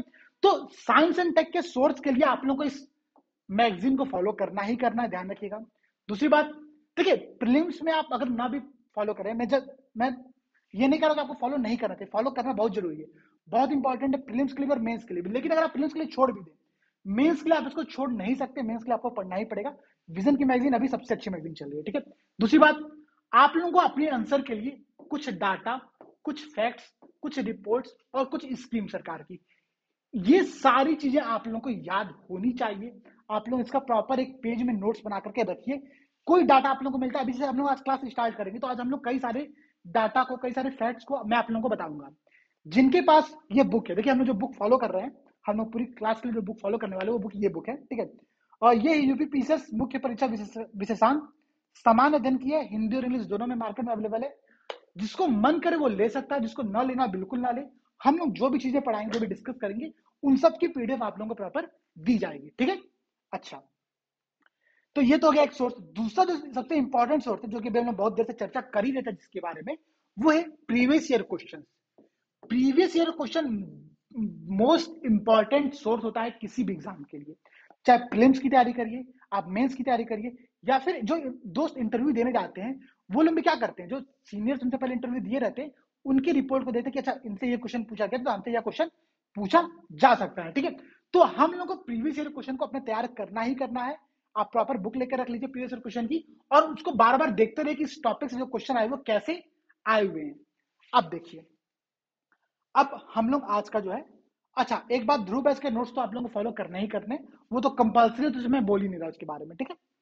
अब देखिए, जो हम लोग आज प्रॉपर चीजें पढ़ने वाले, जो डिस्कस करने वाले, वो चीजें ये इसके कुछ सिलेबस दिए हुए हैं। हालांकि जो हम लोग पढ़ेंगे, ये आप देख लेंगे अनुक्रमणिका के बारे में, ये जो चीजें यहाँ पर दी हुई है, हम लोग पढ़ने का प्रयास करेंगे यहीं से, लेकिन हम लोग हर चीज को सिलेबस से लिंक करेंगे, नए नए टर्म से लिंक करेंगे और समझने का प्रयास करते चलेंगे साथ साथ में, कि जो चीजें दी गई है उसको याद कैसे करना है, रिटेन करके कैसे रखना है और उसका प्रयोग कैसे करना है, वो सारी चीजें हम लोग समझेंगे, ठीक है।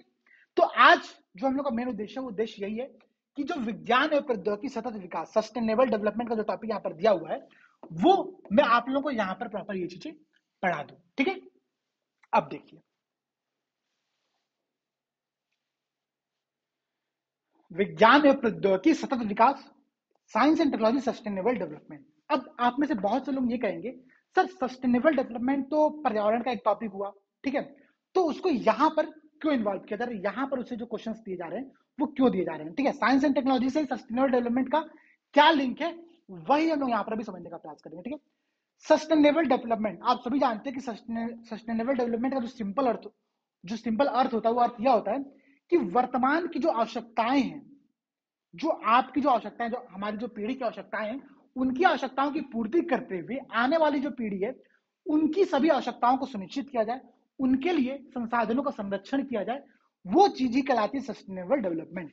सबसे पहले सस्टेनेबल डेवलपमेंट, सतत विकास की जो अवधारणा है, वो world commission on the environment and development, विश्व पर्यावरण सतत विकास आयोग के द्वारा 1987 में ब्रटलैंड रिपोर्ट के अंतर्गत दी गई थी, ठीक है। ये ब्रटलैंड रिपोर्ट आप लोग को याद रखना है, प्रीलिम्स के लिए तो इंपॉर्टेंट है, मेंस में आप लोग इसका प्रयोग कर सकते हैं कभी भी। अगर सस्टेनेबल डेवलपमेंट पर क्वेश्चन आप लोगों के सामने आता है तो आप लोग सस्टेनेबल डेवलपमेंट को सिंपल सा समझाते हुए ये कि world commission on the environment and development के द्वारा ब्रेटलैंड रिपोर्ट के अंतर्गत सबसे पहले इस अवधारणा को विकास किया गया था।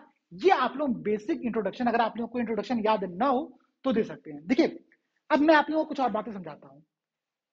जब भी आप लोग सामने क्वेश्चन आए ना, आप लोग हर क्वेश्चन के 2 से 3 प्रकार की इंट्रोडक्शन सोचिए और 2 से 3 प्रकार की कंक्लूजन सोचिए। मेन बॉडी तो हर क्वेश्चन का डिफरेंट होगा, लेकिन इंट्रोडक्शन आप लोग हर क्वेश्चन के बारे में 2 से 3 सोच करके रखिए, लिखिए भले आप एक, ठीक है। एग्जाम देने के बाद आप एनालिसिस करिए किसी क्वेश्चन का, वहां पर आप लोग कम से कम 2 इंट्रोडक्शन के बारे में सोचिए, 2 कंक्लूजन के बारे में सोचिए। उससे फायदा क्या होगा कि कुछ इंट्रोडक्शन आपके माइंड में पहले से सेट रहेंगे, प्रीसेट रहेंगे, ताकि एग्जाम के जब एग्जाम देने आप जाएंगे वहां पर आपको ज्यादा सोचना नहीं पड़ेगा। अगर आपको इंट्रोडक्शन समझ में नहीं आता है तो जो इंट्रोडक्शन आपने तैयार करके रखा होगा पहले से, अगर वो मैच करता तो वहां पर आप उसको फिट कर सकते हैं, ठीक है। सारी बात होती है फिट करने की। अभी हम लोग देखेंगे, कुछ फैक्ट्स देखेंगे, उस फैक्ट्स को यहाँ पर किसी और चीज में प्रयोग किया गया होगा, लेकिन जब हम लोग आंसर राइटिंग करेंगे तो उस फैक्ट का प्रयोग हम लोग किसी और क्वेश्चन में कैसे करें, ये भी हम लोग को समझने की आवश्यकता है, ठीक है। बहुत से दोस्तों को फैक्ट्स याद होते हैं, मैं अभी बताता हूँ। प्रीलिम्स की तैयारी करने वाले बहुत सारे दोस्त होते हैं जो प्रीलिम्स क्लियर कर लेते हैं, ठीक है, मेंस का एग्जाम आता है, तो जब वो आंसर लिखते हैं मेंस का, तो एकदम स्टैटिक आंसर होता है, वहां पर ना तो फैक्ट होते हैं, ना तो रिपोर्ट होते हैं, ना स्कीम होती है, ना तो कुछ, कोई भी करंट अफेयर से लिंक नहीं होता है। ऐसा क्यों होता है पता है?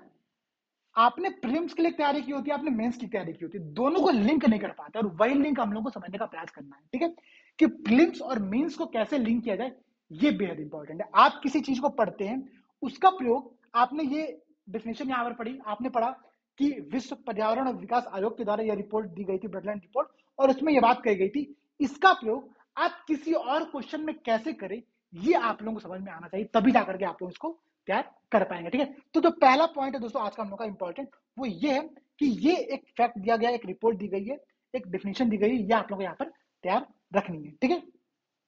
अच्छा, अब देखिए दूसरी बात कि सस्टेनेबल डेवलपमेंट, इसके संदर्भ में 2 प्रकार के कॉन्सेप्ट आते हैं, ठीक है। एक कॉन्सेप्ट होता है त्रिकोणीय दृष्टिकोण, ठीक है, ट्रायंगुलर अप्रोच कहा जाता है इसको। होता क्या है दरअसल, ये ट्रायंगुलर अप्रोच में लोग 3 सतत विकास के 3 पक्षों की 3 एस्पेक्ट्स की बात करते हैं, और सिमिलरली एक और यहां पर इसका अप्रोच होता है, इसको हम लोग कहते हैं क्वाड्रेंगल अप्रोच या फिर चतुष्कोणीय दृष्टिकोण, ठीक है। इसमें हम लोग सस्टेनेबल डेवलपमेंट के 4 प्रकारों की बात करते हैं, 4 चीजों को समझने का यहाँ पर हम लोग प्रयास करते हैं, ठीक है। तो अब ये देखिए दोनों में अंतर क्या है, मैं आपको समझाता हूँ। ये देखिए आप यहाँ पर देख रहे होंगे त्रिकोणीय दृष्टिकोण में यहाँ पर 3 पक्ष दिए गए हैं, ठीक है। ये आप लोग यहाँ पर 3 पक्ष दिख रहा होगा, ठीक है। मैं ऐसा करता हूँ, मैं दोनों को एक फ्रेम में लाने का प्रयास करता हूँ। हाँ, ये रहा, देखिए। अब देखिए यहाँ पर जो त्रिकोणीय पक्ष की बात की गई है, त्रिकोणीय सस्टेनेबल डेवलपमेंट को समझाने का प्रयास किया गया, वहां पर 3 बातें क्या क्या है। पहली बात है आर्थिक पक्ष, ठीक है। इकोनॉमिकल पक्ष, सस्टेनेबल डेवलपमेंट का जो इकोनॉमिकल एस्पेक्ट होता है वो क्या है, वो है कि उत्पादन, जो प्रोडक्शन हो और जो कंजम्पशन, जो उपभोग हो, उन दोनों में एक बैलेंस होना चाहिए, ठीक है। ऐसा ना हो कि उत्पादन हो रहा है 1000 किलो का और जो उपभोग है वो हो रहा है 5000 किलो का, ठीक है। इसमें एक बैलेंस सस्टेनेबल डेवलपमेंट का सबसे बेसिक पक्ष है, सबसे बेसिक रिक्वायरमेंट है, ठीक है। तो ये हो गया उसका आर्थिक पक्ष। दूसरा पक्ष होता है आप लोगों दोस्तों पर्यावरणीय पक्ष, ठीक है। इन्वायरमेंटल एस्पेक्ट, इन्वायरमेंटल एस्पेक्ट क्या कहता है, कहता है कि जो पारितंत्र है, जो पर्यावरण जो घटक है, उनमें कुशलता से उसका हम लोग प्रयोग करें, ठीक है, उसकी एफिशिएंटली उसको हम लोग प्रयोग करें, उसका दोहन हम लोग उतना ही करें जितना वो बैलेंस कर सकता हो, मैनेज कर सकता है। ऐसा ना हो कि हम लोग दोहन बहुत ज्यादा कर रहे हो, जो कि अभी वर्तमान की सबसे बड़ी समस्या है, और प्रोडक्शन उतना तेजी से ना हो पा रहा हो, ठीक है। तो ये हो गया पर्यावरणीय पक्ष। फिर कहते हैं सामाजिक पक्ष, सस्टेनेबल डेवलपमेंट का सामाजिक पक्ष क्या होता है, मानवीय व्यवहार एवं सेवा पूर्ति क्या होती है, ये आप लोगों को समझना पड़ेगा कि न्याय, सामाजिक न्याय, समावेशता, इन सब चीजों से सामाजिक ये सस्टेनेबल डेवलपमेंट कैसे लिंक होता है, ये आप लोग समझ में आनी चाहिए, ठीक है। मैं आपको इसी क्वेश्चन की बात कर रहा था। ये क्वेश्चन मैंने आप लोगों से क्वेश्चन पूछा था, मुझे लगता है मुझे यहाँ पर मैंने नोट किया होगा, एक सेकंड। क्वेश्चन था सृजन में, एक क्वेश्चन दिया गया था GS4 में, ठीक है, आंसर राइटिंग बैच में। क्वेश्चन था कि बहुत से लोग संधारणीयता की केवल 2 स्तंभों को समझते हैं, कौन कौन सा, पर्यावरण संरक्षण और आर्थिक विकास। यहाँ पर देखिए, यहाँ पर दिया हुआ है पर्यावरण संरक्षण और आर्थिक विकास, जबकि वो सामाजिक जो पक्ष होता है उसको समझने से चूक जाते हैं और उसको समझ नहीं पाते, ठीक है। न्याय, सामाजिक समानता, इसका जो सतत विकास का जो इसका जो ये एस्पेक्ट है, इस पर हम लोग ध्यान नहीं देते हैं। इससे पहले जब मैं अभी क्लास ले रहा हूँ, फिर आप लोग सोचिएगा भी, जब आप लोग सतत विकास की बात करते थे तो आप लोग क्या सोचते थे कि हाँ, हम लोग पर्यावरण की रक्षा कर ले, पर्यावरण की रक्षा कर ले, और थोड़ा सा आगे बढ़ के आप लोग ये सोचते थे कि नहीं, इकोनॉमिकल भी सब कुछ सही रहे, वो एक और एस्पेक्ट हो सकता था। लेकिन सस्टेनेबल डेवलपमेंट को आपने कभी सामाजिक पक्ष से लिंक नहीं किया होगा, आप लोग इस एस्पेक्ट को समझ नहीं पाते होंगे, यही एक बहुत बड़ी कमी है। तो जो त्रिकोणीय दृष्टिकोण है, जो ट्रायंगुलर अप्रोच है, वो इन तीनों पक्षों की बात करता है। वो बात करता है आर्थिक पक्ष की, वो बात करता है पर्यावरणीय पक्ष की, वो बात करता है सामाजिक पक्ष की, ठीक है। तो हम लोग को समझ में आना चाहिए दोस्तों कि सतत विकास ये तीनों चीज होती है। अब समझिएगा, जब चतुष्कोणीय दृष्टिकोण की बात हम लोग करते हैं, जब क्वाड्रेंगल अप्रोच की बात करते हैं हम लोग, वहां पर एक पॉइंट को और ऐड कर दिया था। वो पॉइंट क्या है? वो संस्थागत पक्ष, ठीक है, विकेंद्रीकरण, विधिक प्रयास, ठीक है, एक मिनट, ठीक है, वो ये पक्ष और है, इस पक्ष को क्वाड्रेंगल अप्रोच में और ऐड कर दिया था। क्यों किया था समझिएगा, मैं आपको थोड़ा समझाने का प्रयास करता हूं। अभी दरअसल होता क्या चाहिए, देखिए, जो सतत विकास का कॉन्सेप्ट होता है ना, वो आर्थिक विकास और पर्यावरण संरक्षण को शामिल करता है, लेकिन उसके साथ साथ अगर सतत विकास ना हो तो होगा क्या? जो गरीब है, जो कई ऐसे देश हैं जो समुद्र के किनारे बसे हुए हैं, उनकी जो आबादी है वो नष्ट हो जाएगी। तो ये भी एक सामाजिक पक्ष है, ये मानव पक्ष, मानवीय पक्ष है, ये आप लोगों को समझना पड़ेगा, ठीक है। तो सतत विकास के इन तीनों पक्षों को हम लोग शामिल करते हैं। इसके साथ ही साथ एक बहुत बड़ा चेंज किया गया यहाँ पर संस्थागत पक्ष को, इंस्टीट्यूशनल जो एस्पेक्ट होता है उसको भी ऐड किया गया, ताकि जो कोई पॉलिसी बने वो बॉटम अप अप्रोच से बनाई जाए, ठीक है, उसका डिसेंट्रलाइजेशन किया जाए, हर चीज को डिसेंट्रलाइज किया जाए, संसाधन हो, कोई सरकारी प्रयास हो, सबको डिसेंट्रलाइज किया जाना चाहिए। तो यही एक एस्पेक्ट जोड़ करके यहाँ पर हम लोग इस सतत विकास के चारों पक्षों पर चर्चा करना प्रारंभ कर दिया, ठीक है। तो ये सस्टेनेबल डेवलपमेंट का 4 प्रकार हो गए।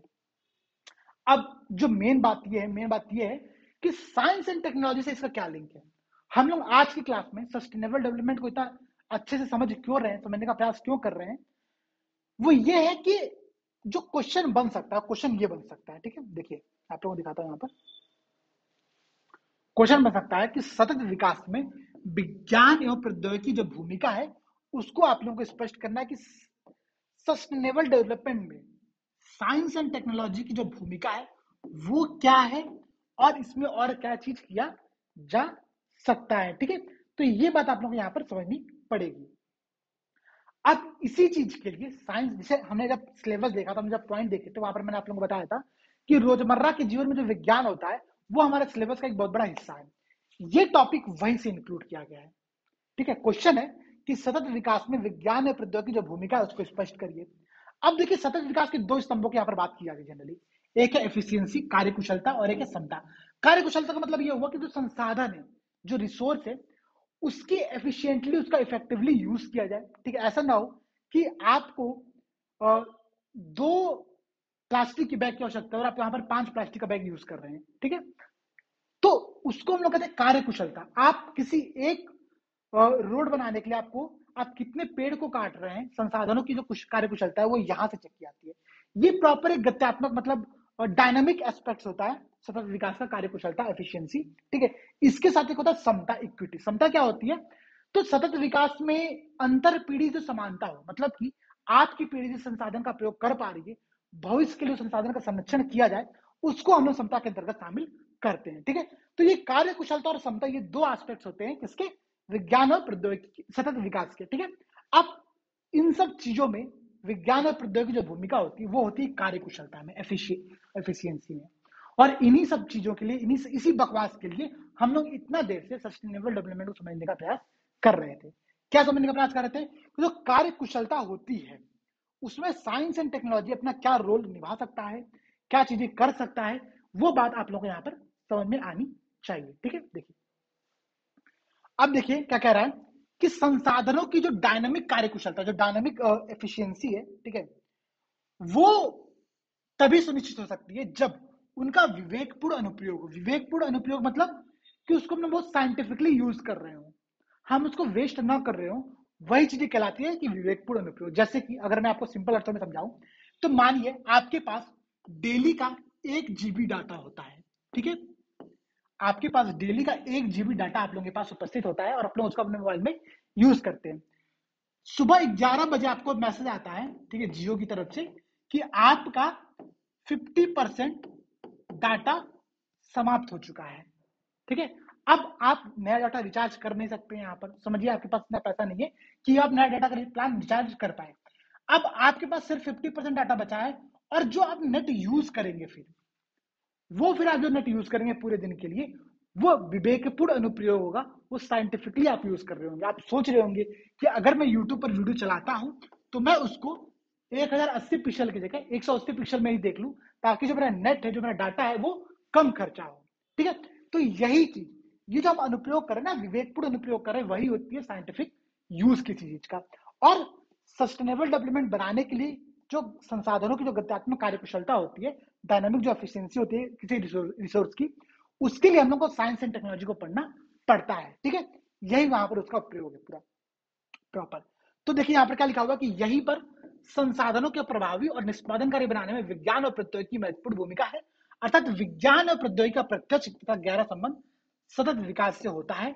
यही चीज प्रॉपर हम लोग को यहाँ पर समझ में आनी चाहिए। ठीक है, मैं उम्मीद करता हूँ कि जो मैं चीजें यहाँ पर आप लोगों को समझाने का प्रयास कर रहा हूँ वो चीजें आप लोगों को समझ में आ रही होंगी। अगर चीजें समझ में नहीं आ रही है तो प्रॉपर कमेंट सेक्शन में आप लोग बताइएगा कि क्या चीज यहाँ पर आप लोगों को समझ में नहीं आया है, तो मैं उसको यहाँ पर लिंक करने का प्रयास करता चलूंगा। ठीक है, अब देखिए सस्टेनेबल डेवलपमेंट के संदर्भ में जो विज्ञान और प्रौद्योगिकी की रणनीति होनी चाहिए वो क्या क्या चीजें कर सकती है। ठीक है, पहला जो काम कर सकती है वो कर सकती है कैपेसिटी बिल्डिंग। ठीक है, सतत विकास के लिए किसी रिसोर्स का, किसी समाज का कैपेसिटी बिल्डिंग होना बहुत आवश्यक है कि क्षमता का निर्माण हो।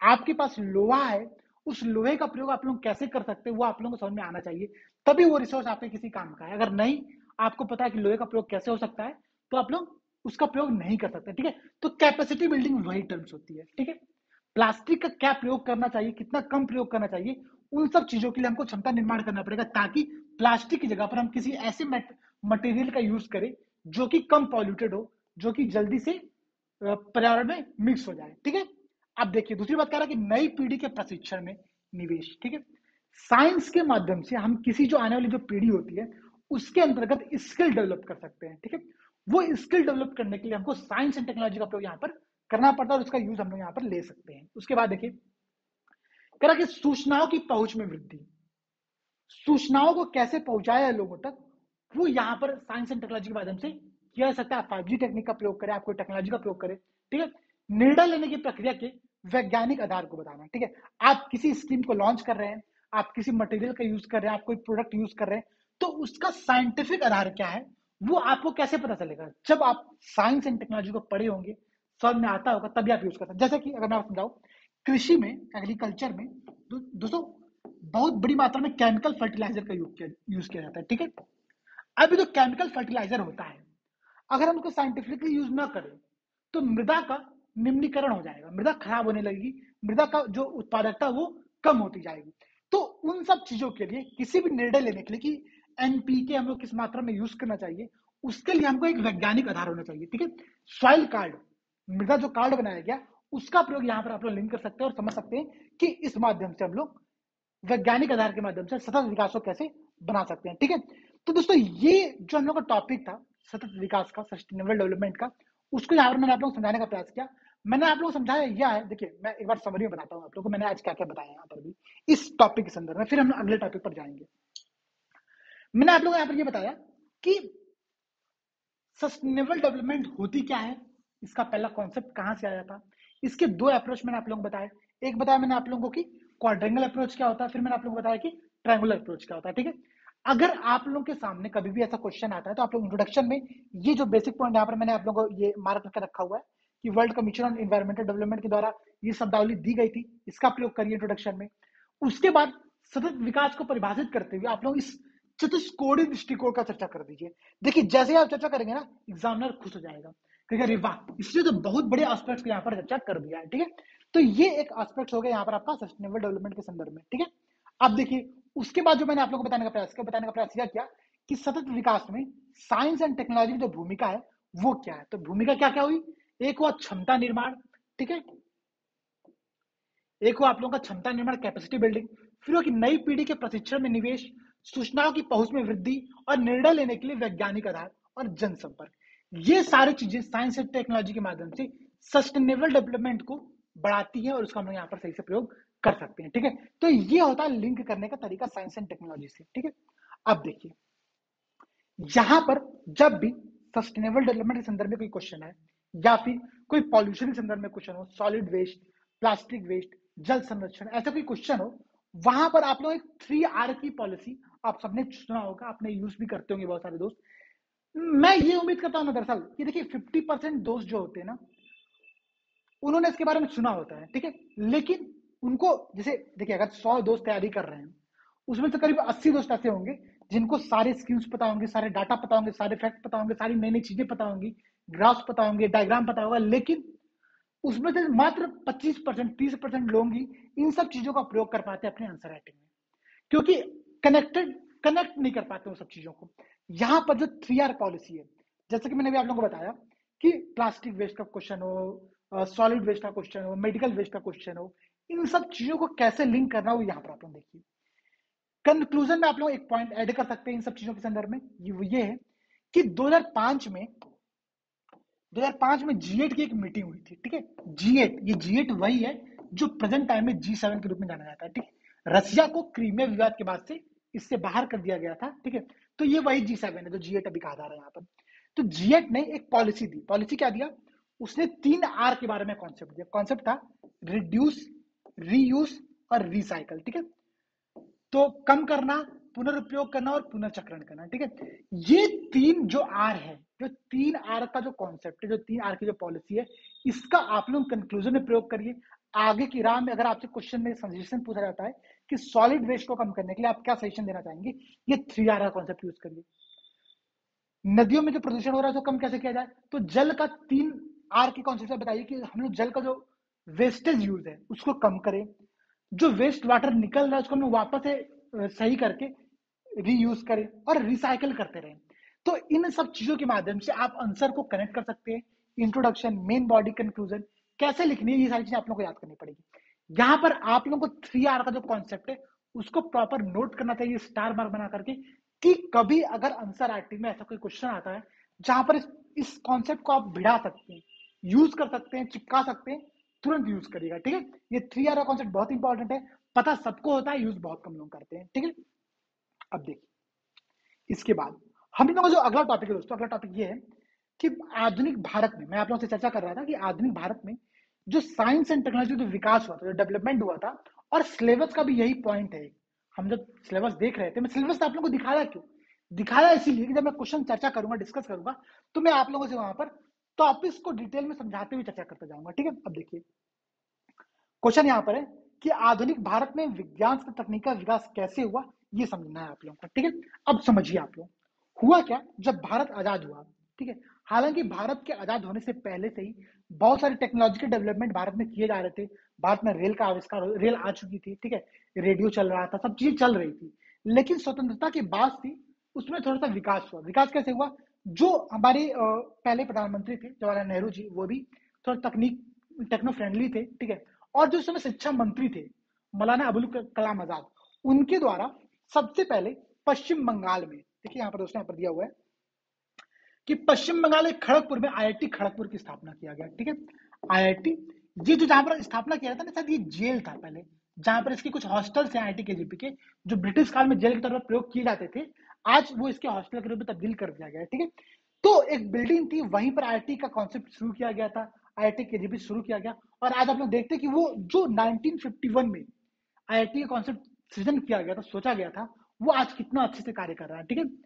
तो ये आप देखिए दोस्तों, ये यहां से साइंस का विकास आजाद भारत में होना प्रारंभ होता है और ऐसे विकास ही होता जाता है, ठीक है। अब देखिए इसके साथ ही साथ दोस्तों, अब अगर आप देखेंगे तो भारत में, मैंने आपको बताया कि आजादी से पहले भी टेक्नोलॉजिकल डेवलपमेंट हो रहे थे। भारत में रेडियो का विकास 1927 में हो गया था। और आप लोग जानते हैं कि आजादी के आंदोलन में इस रेडियो की बहुत महत्वपूर्ण भूमिका है।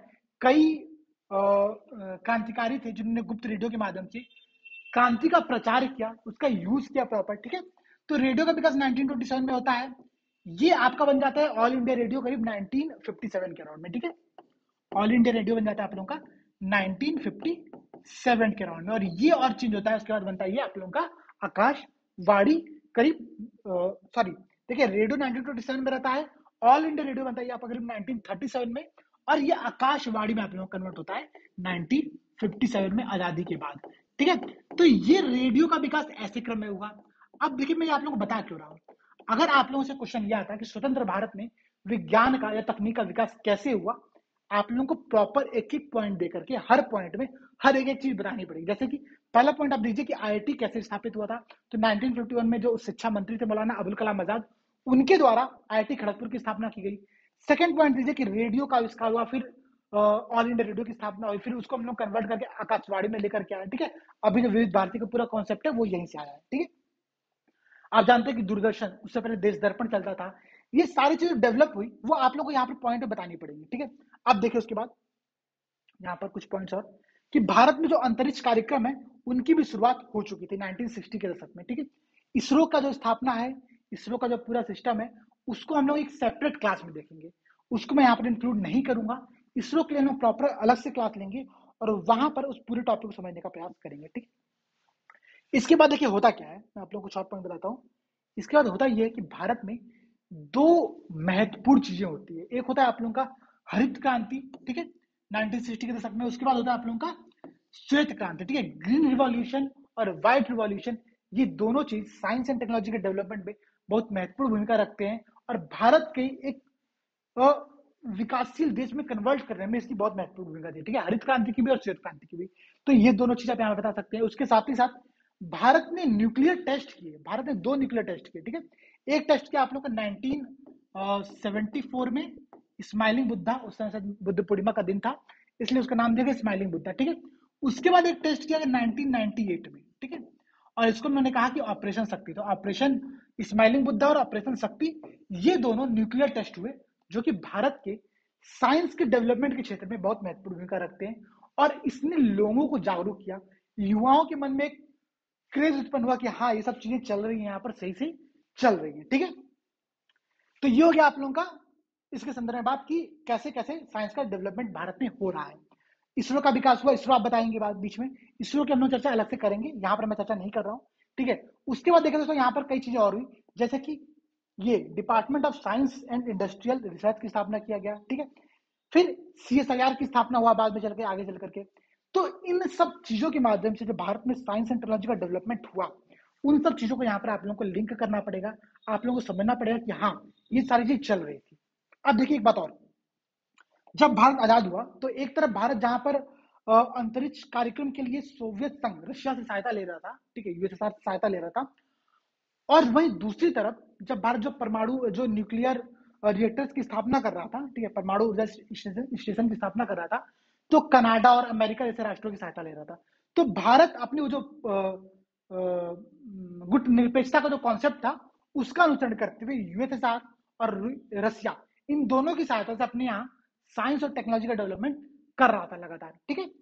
अब देखिए, तो ये हो गया आप लोगों का भारत में जो विकास का जो क्रम था, वो क्रम यहाँ से आप लोगों को देखने को मिलेगा। और आप लोग यहाँ सारी चीजें लिंक करिए कि कैसे कैसे कैसे इन सब चीजों की स्थापना हुआ, क्या क्रम रहा। इसरो ने जो चंद्रयान मिशन लॉन्च किया, इसरो जो मंगलयान मिशन लॉन्च करने जा रहा है, गगनयान लॉन्च करने वाला है, इन सब चीजों को जो भारत को जो मैन मेड अभी पहला स्पेस मिशन होने वाला है, तो इन सब चीजों तक भारत कैसे डेवलप करते हुए आया है, वो सारी चीजें आप लोगों को यहाँ पर लिंक करनी पड़ेगी इस पोर्शन में, ठीक है। तो ये जो क्वेश्चन है, ये जो क्वेश्चन है पहला, दूसरा क्वेश्चन है हम लोग आज का, कि आधुनिक भारत में विज्ञान और तकनीकी का जो विकास है वो कैसे हुआ, वो आप लोगों को यहाँ पर समझना है, ठीक है। मैंने कुछ कुछ पॉइंट्स आप लोगों को बताए हैं, मैं इसकी PDF आप लोगों को दे दूंगा प्रॉपर, आप लोग नोट्स कर सकते हैं, बना सकते हैं। दरअसल ये सारी चीजें आप लोगों को पता है, ठीक है।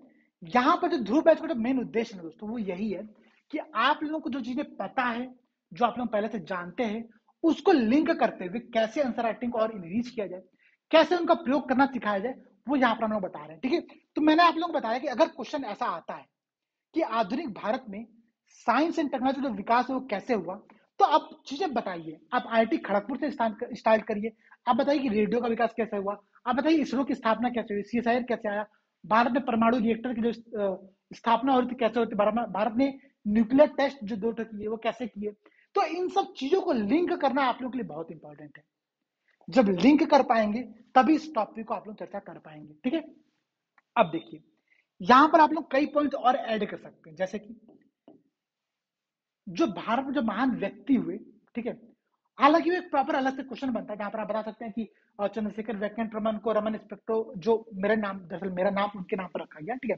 तो चंद्रशेखर वेंकट रमन, ठीक है, तो जो रमन जो साइंटिस्ट थे, उन्होंने जो रमन कॉन्सेप्ट दिया था, ठीक है, रमन तकनीक जो दी थी, उसके आधार पर उनको नोबेल पुरस्कार दिया गया। उसी लिए जिस दिन 28 फरवरी को उन्होंने ये इसकी खोज किया था, तो नेशनल साइंस डे, भारत में राष्ट्रीय विज्ञान दिवस जो मनाया जाता है, वो उसी दिन मनाया जाता है, ठीक है। तो ये सारी चीजें आप लोग लिंक करते हुए आधुनिक भारत में साइंस एंड टेक्नोलॉजी का विकास हुआ वो कैसे हुआ, वो आप लोग यहाँ पर बता सकते हैं, ठीक है। अब देखिए अब मुझे लगता है कि जो हम लोग का अगला टॉपिक है वो टॉपिक देख लेता हूँ मैं क्या है एक बार, फिर हम लोग चर्चा करते हैं, ठीक है। मैं अभी 1 मिनट का ब्रेक ले लेता हूँ, फिर हम यहाँ पे क्लास को कंटिन्यू करेंगे, ठीक है।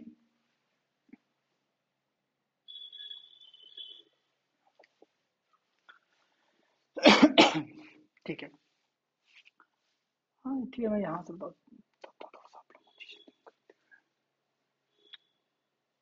ठीक है, देखिए,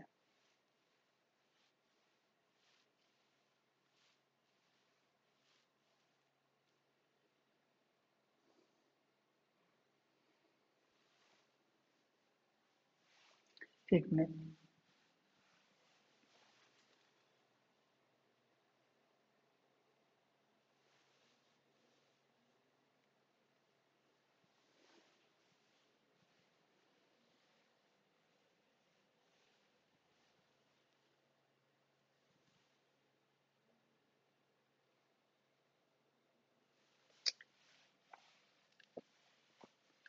दरअसल ये भी एक टेक्नोलॉजी है जो कि अभी नई नई आई है हम लोगों के पास, ठीक है।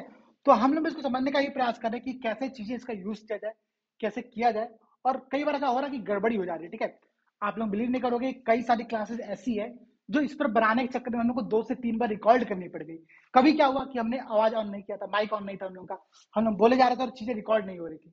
तो कई बार ऐसा चीजें हो चुका है, हम लोग भी टेक्नोलॉजी को समझने का प्रयास करें। और देखिए, किसी भी सिविल सर्वेंट के अंतर्गत जो सबसे विशेष गुण होना चाहिए, वो गुण यही होना चाहिए कि आप टेक्नोलॉजी को कितना आसानी से समझ सकते हैं, और दूसरी बात, समझने की कितनी ललक रखते हैं। अगर आप किसी तकनीक को समझना चाहते हैं, देखिए, आपके पास मोबाइल आता है, आप मोबाइल 2 दिन में चलाना सीख जाओगे। आप किसी छोटे बच्चे को मोबाइल फोन बस देकर देखो, अभी वो 1 साल का ही होगा, उसको कुछ नहीं पता कि कैसे बैक होते हैं, कैसे व्हाट्सएप खोलते हैं, कैसे व्हाट्सएप क्या होता है, फेसबुक क्या होता है, लेकिन वो यूज सब चीजों का कर रहा है वहां पर। क्यों? क्योंकि अभी वो बालक है, उसके मन में जानने की इच्छा, वो जिज्ञासु है। और हम सबको जिज्ञासु बनना है। कोई भी नई तकनीक आए, आप सीखने का प्रयास करिए और आप प्रॉपर सीख लेंगे, ठीक है। तो ये बात बेहद इंपॉर्टेंट है। चलिए, हम लोग ने देखा दोस्तों अभी तक कि आधुनिक भारत में जो विज्ञान और तकनीक का विकास हुआ था वो कैसे हुआ था, ठीक है।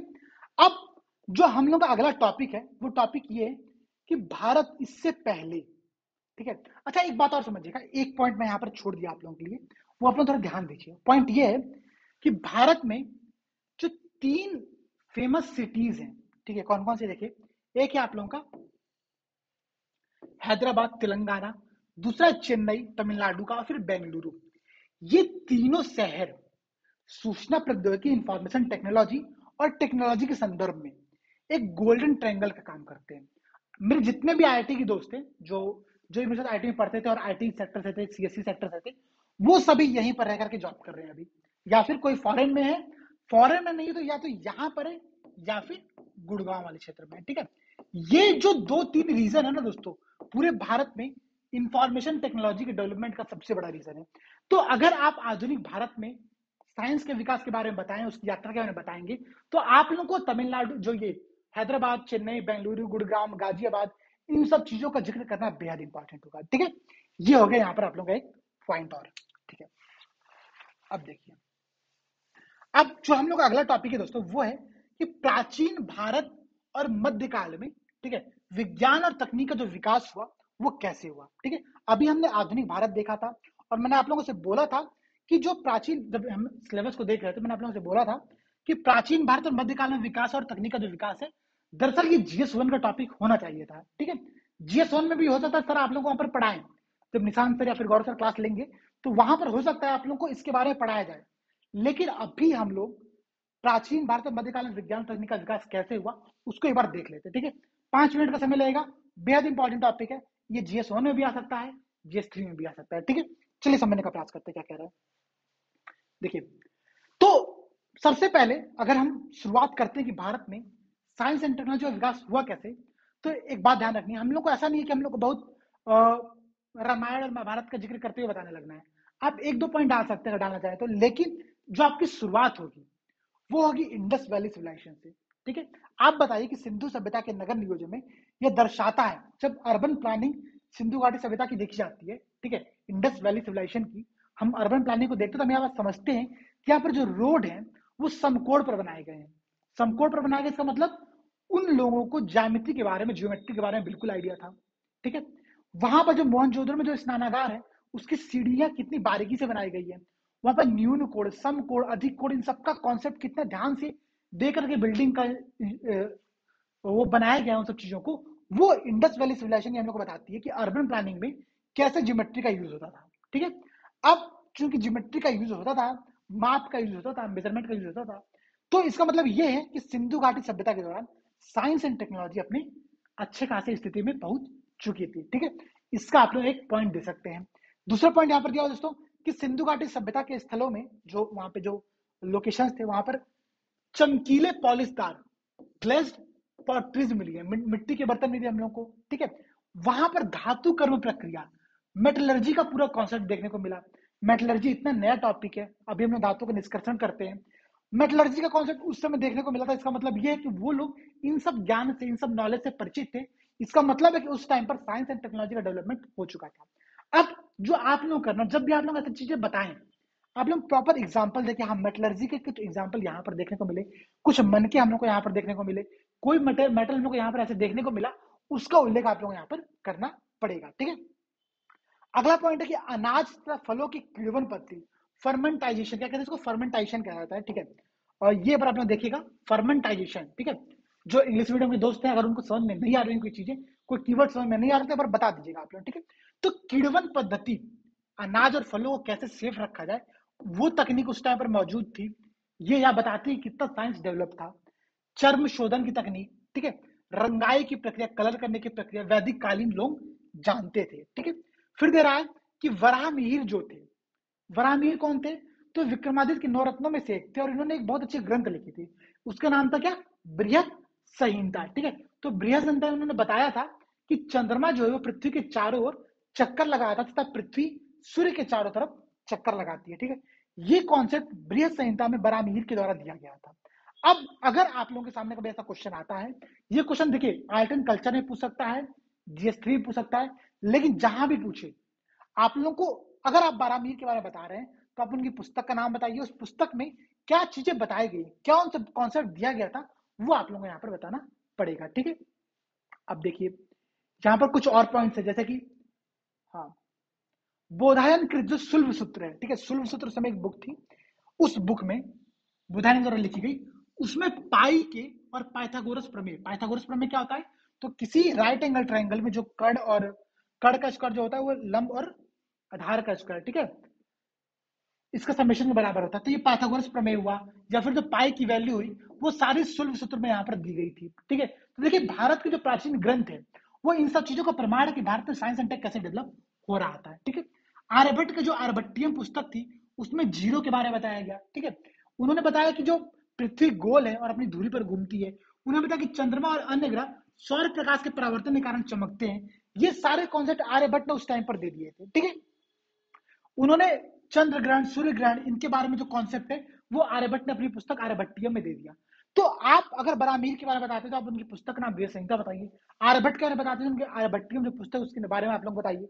ठीक है, इसके साथ ही साथ देखिए दोस्तों, यहाँ पे ब्रह्मगुप्त के बारे में दिया हुआ है कि ब्रह्मगुप्त ने क्या कहा, ब्रह्मगुप्त ने अपने गुणन की पद्धति में निगेटिव नंबर को कैसे शामिल किया जाए और जीरो का कैसे उपयोग किया जाए, उसको ब्रह्मगुप्त ने समझाया।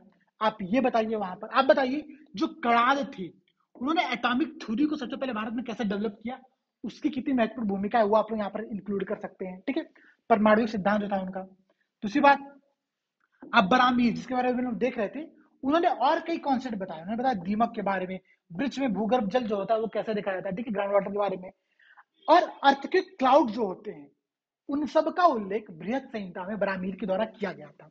अब जो मेन बात है दोस्तों, मेन बात ये कि इतनी सारी डाटा, इतने सारे फैक्ट्स आप लोगों को याद कैसे रहेंगे। ठीक है, तो मैं आपसे ये उम्मीद नहीं करता हूं कि यहाँ पर जितने फैक्ट्स मैं आप लोगों को डिस्कस कर रहा हूँ वो आप सभी को याद रहे, लेकिन अगर यहाँ पर 10 फैक्ट डिस्कस किए जा रहे हैं, 10 पॉइंट बताए जा रहे हैं, कम से कम 6 से 7 पॉइंट आप लोगों को याद होने चाहिए, और उन 6-7 पॉइंट को आप लोगों को आंसर में प्रॉपर लिखना पड़ेगा, तभी जाकर के आप लोगों को नंबर वहां पर मिलेगा। अब याद करने के 2-3 तरीके हैं, मैं कुछ तरीके पर बात करता हूँ। तरीका यह है, पहला तरीका ये कि आप लोग चाहिए तो क्लास के साथ साथ नोट्स बनाते चलिए। ठीक है, या फिर आप लोगों को जो पीडीएफ दिया जाएगा जब इस नोट्स का, वहां पर आप लोग पढ़ते हुए अपना अंडरलाइन कर सकते हैं, उस पीडीएफ को प्रिंट करके पढ़ सकते हैं, या फिर वहां से बस एक रीडिंग कर सकते हैं वापस से। ठीक है, मेन जो हम लोग का उद्देश्य है दोस्तों कि इन सभी टॉपिक्स को, ठीक है, साइंस एंड टेक्नोलॉजी के जो बेसिक टॉपिक्स थे उनको हम लोग समझते चले, उनको अंडरस्टैंडिंग लेते चले, और आंसर राइटिंग में उनका प्रयोग कैसे किया जाए ये आप लोगों को समझ में आ जाए, ठीक है। तो ये सारी चीजें आप लोगों को अपने आंसर राइटिंग में देनी पड़ेगी अगर क्वेश्चन आता है कि प्राचीन भारत और मध्यकाल में विज्ञान और तकनीक का विकास कैसे हुआ। तो ये सारी चीजें आप लोगों को यहाँ पर बतानी पड़ेगी। आप लोगों को बताना पड़ेगा कि चरक, मेडिकल क्षेत्र में चरक और सुश्रुत, ये दो लोग कितने फेमस थे, ठीक है। चरक और सुश्रुत, सुश्रुत करीब 800 बीसी और चरक करीब 200 बीसी के अराउंड, ठीक है, बिफोर क्राइस्ट। तो इन लोगों ने मेडिकल फील्ड में कितना बड़ा योगदान दिया, चरक संहिता, चरक संहिता और सुश्रुत संहिता, ठीक है। सुश्रुत जो थे उन्होंने, उनको शल्य चिकित्सा का पिता, फादर ऑफ द सर्जरी कहा जाता है, ठीक है। तो ये जो सुश्रुत की सुश्रुत संहिता है, चरक की चरक संहिता है, इन दोनों टॉपिक्स, इन दोनों लोगों ने मेडिकल फील्ड में जो योगदान दिया उसको आप लोग यहाँ पर बता सकते हैं, ठीक है। ये बात आप लोगों को यहाँ पर समझनी पड़ेगी। अब और कुछ अगर देखा जाए, थोड़ा सा मुगल काल में आए तो मुगल काल में देखिए क्या चीज हो रही थी। अकबर जो था, ठीक है, अकबर ने विभिन्न पालतू जानवरों जैसे कि हाथी व अश्व की किस्मों के उत्पादन पर ध्यान दिया, इनका प्रोडक्शन पर ध्यान दिया, ठीक है, किसने, अकबर ने। तो ये साइंस एंड टेक्नोलॉजी का यहाँ पर प्रयोग कर रहा है, ठीक है।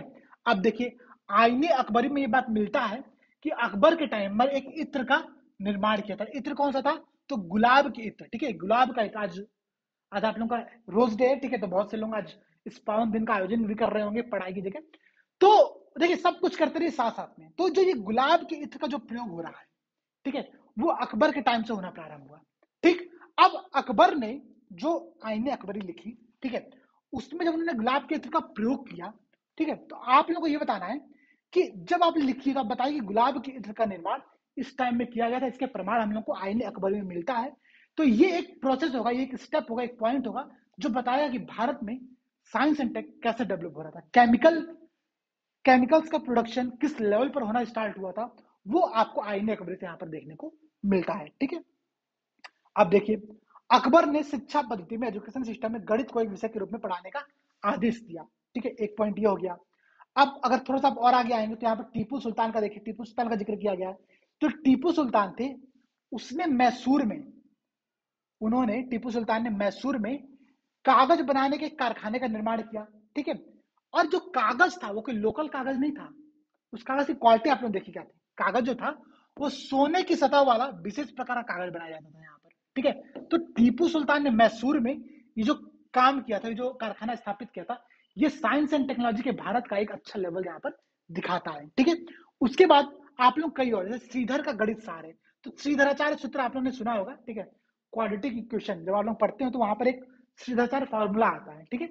जो लोग समझते होंगे श्रीधराचार्य फार्मूला क्या होता है, वो लोग समझ सकते हैं कि श्रीधराचार्य फार्मूला का कितना बड़ा इंपॉर्टेंट रोल है मैथ में। मैथ की जितनी बड़ी बड़ी इक्वेशंस होती है उनको सॉल्व करने में इस इन व्यक्ति का कितना योगदान है वो यहाँ पर आप लोग देख सकते हैं, ठीक है। तो इसका आप लोग जिक्र कर सकते हैं। फिर आप लोग बता सकते हैं कि जो जयपुर के जो राजा थे, ठीक है, कौन राजा थे जयपुर के, तो जयपुर के राजा सवाई जय सिंह, इनके द्वारा दिल्ली, उज्जैन, वाराणसी, मथुरा और जयपुर, इन 5 स्थानों पर खगोल वेधशालाओं का निर्माण किया गया था, ठीक है। खगोल वेधशालाओं जो निर्माण किया गया था, इसने खगोल क्षेत्र में कितनी महत्वपूर्ण भूमिका निभाई वो आप लोग यहाँ पर समझ सकते हैं, ठीक है। तो ये सारे पॉइंट्स आपको अपने आंसर राइटिंग में ऐड करने पड़ेंगे। यहाँ पर करीब 15 पॉइंट डिस्कस किया गया है, कम से कम 10 पॉइंट आप लोग याद करके रखिए और उनका प्रयोग आप लोग अपने आंसर राइटिंग में करिएगा, ठीक है। ये हो गया आप लोगों का एक क्वेश्चन। अब जो हम लोग का अगला टॉपिक है दोस्तों, वो बेहद इंपॉर्टेंट है, ठीक है। STIP पॉलिसी 2020, और मैंने आप लोगों से पहले ही बोला था कि STIP पॉलिसी को हम लोग डिटेल में पढ़ेंगे, चर्चा करेंगे, और इसके साथ ही साथ हम लोग एक टॉपिक और पढ़ेंगे। वो टॉपिक ये है दोस्तों, आप लोगों को दिखा देता हूँ, ठीक है। एक मिनट, कहाँ गया STIP पॉलिसी के साथ, ये देखिए, ये तो हो गया आप लोगों का STIP पॉलिसी, ठीक है, science technology and innovation policy 2020। इसके बारे में हम लोग अगली क्लास में चर्चा करेंगे। इसके साथ ही साथ दोस्तों हम लोग एक टॉपिक और, डॉक्यूमेंट्री विजन 2035 या 2035 था, ठीक है, मैं अभी देख लेता हूँ, हाँ देखिए ये रहा, ठीक है, टेक्नोलॉजी विजन TV 2035, ये 2016 में करीब आया था ये डॉक्यूमेंट, ठीक है। डॉक्यूमेंट लाया था TIFAC, एक संस्थान है, department of science and technology के अंतर्गत स्वायत्त निकाय है, उसके द्वारा ये टेक्नोलॉजी विजन 2035 लेकर के आया गया था। इसके बारे में और जो STIP पॉलिसी 2020 अभी हम देख रहे थे उन दोनों के बारे में हम लोग अगली क्लास में डिटेल में चर्चा करेंगे, उसका डिटेल में पढ़ेंगे। ठीक है, आज की क्लास को हम यहाँ पर समाप्त करते हैं। तो आप सभी दोस्त जो यहाँ पर चीजें आप लोगों को पढ़ाई जा रही हैं, उन सब चीजों को आप लोग प्रॉपर नोट करते चलिए, पढ़ते चलिए, साथ साथ में पैरेलली चीजों को अटेम्प्ट करें। देखिए क्लास लंबी हो रही है, 1.5 घंटे की 1 घंटे की क्लास प्रॉपर आप लोगों को यहाँ पर मिलेगी ध्रुव बैच में। देखिए हम लोगों ने 120 घंटे का टारगेट सेट किया है, हालांकि मैं गारंटी ले रहा हूँ कि करीब 150 घंटे के अराउंड क्लास जाएगी। ठीक है, वो 30 घंटा अपने आप बढ़ जाएगा, क्योंकि इतना बड़ा सिलेबस है और उसको हम लोग को जल्दी से जल्दी कवर करना है। तो क्लासेस लंबी चलेंगी आप लोगों की, हम लोग हर क्लासेस में कुछ कुछ क्वेश्चंस कराते चलेंगे। आज हमने करीब 3 से 4 क्वेश्चन देखा, कुछ प्रीवियस ईयर क्वेश्चन हमने देखे, इन सब के माध्यम से हम लोग पूरे सिलेबस को कंप्लीट करते चलेंगे। ठीक है, मैं उम्मीद ये करता हूँ कि साइंस एंड टेक का जो पूरा सिलेबस है वो करीब 6 से 7 क्लास में, ठीक है, ऐसी करीब 1-1.5 घंटे की क्लास होगी प्रॉपर, उन क्लास में आप लोगों को ये पूरा टॉपिक में कंप्लीट करके आप लोगों को दे दूं, ताकि आप लोगों का ये पूरा टॉपिक यहाँ पर तैयार हो जाए। ठीक है, तो आप लोग इन सारी चीजों को देर ना करिए, किसी वर्क को, किसी क्लास को पेंडिंग में मत रखिए कि ये क्लास हम लोग अगले दिन कंप्लीट करेंगे या फिर अगले दिन देखेंगे। नहीं, देखना है मतलब देखना है। आप लोग ये कर सकते हैं कि क्लास की जो स्पीड है उसको थोड़ा तेज कर सकते हैं। ठीक है, अगर आप लोगों को लगता है कि जो सर यहाँ पर बता रहे हैं, सब चीजें समझा रहे हैं, वो स्लो समझा रहे हैं, धीरे समझा रहे हैं, आप उसकी स्पीड फास्ट कर लीजिए। ठीक है, 1.5 घंटे की क्लास आप 1 घंटा 10 मिनट में देके खत्म कर दीजिए, लेकिन प्रॉपर क्लासेस देखिए, नोट बनाइए, चीजों को समझिए, जो फैक्ट बताया जाए, जो आंकड़े बताए जाए, जैसे ये सब चीजें जब पढ़ाई जाएंगे ना, जब अभी तो main science and tech start हो रहा है, जहां पर हम लोग एसटीआरबी पॉलिसी देखेंगे, हम लोग कुछ उसके नए नए टर्म्स देखेंगे, साथ ही साथ हम लोग ये देखने का प्रयास करेंगे कि ये टीवी 2035 है क्या, इन सब का प्रयोग हम लोग को आंसर राइटिंग में कैसे करना है, वो सब चीजें हम लोग अगली क्लास में समझेंगे। तो हम लोग अगली क्लास का दो मुख्य जो पॉइंट है, जो मेन टॉपिक है, वो यही दो मेन टॉपिक है। ठीक है, इनको हम लोग चर्चा करेंगे, उसके बाद हम सिलेबस में आगे बढ़ेंगे। तो मिलते हैं दोस्तों अगली क्लास में। जय हिंद, जय भारत।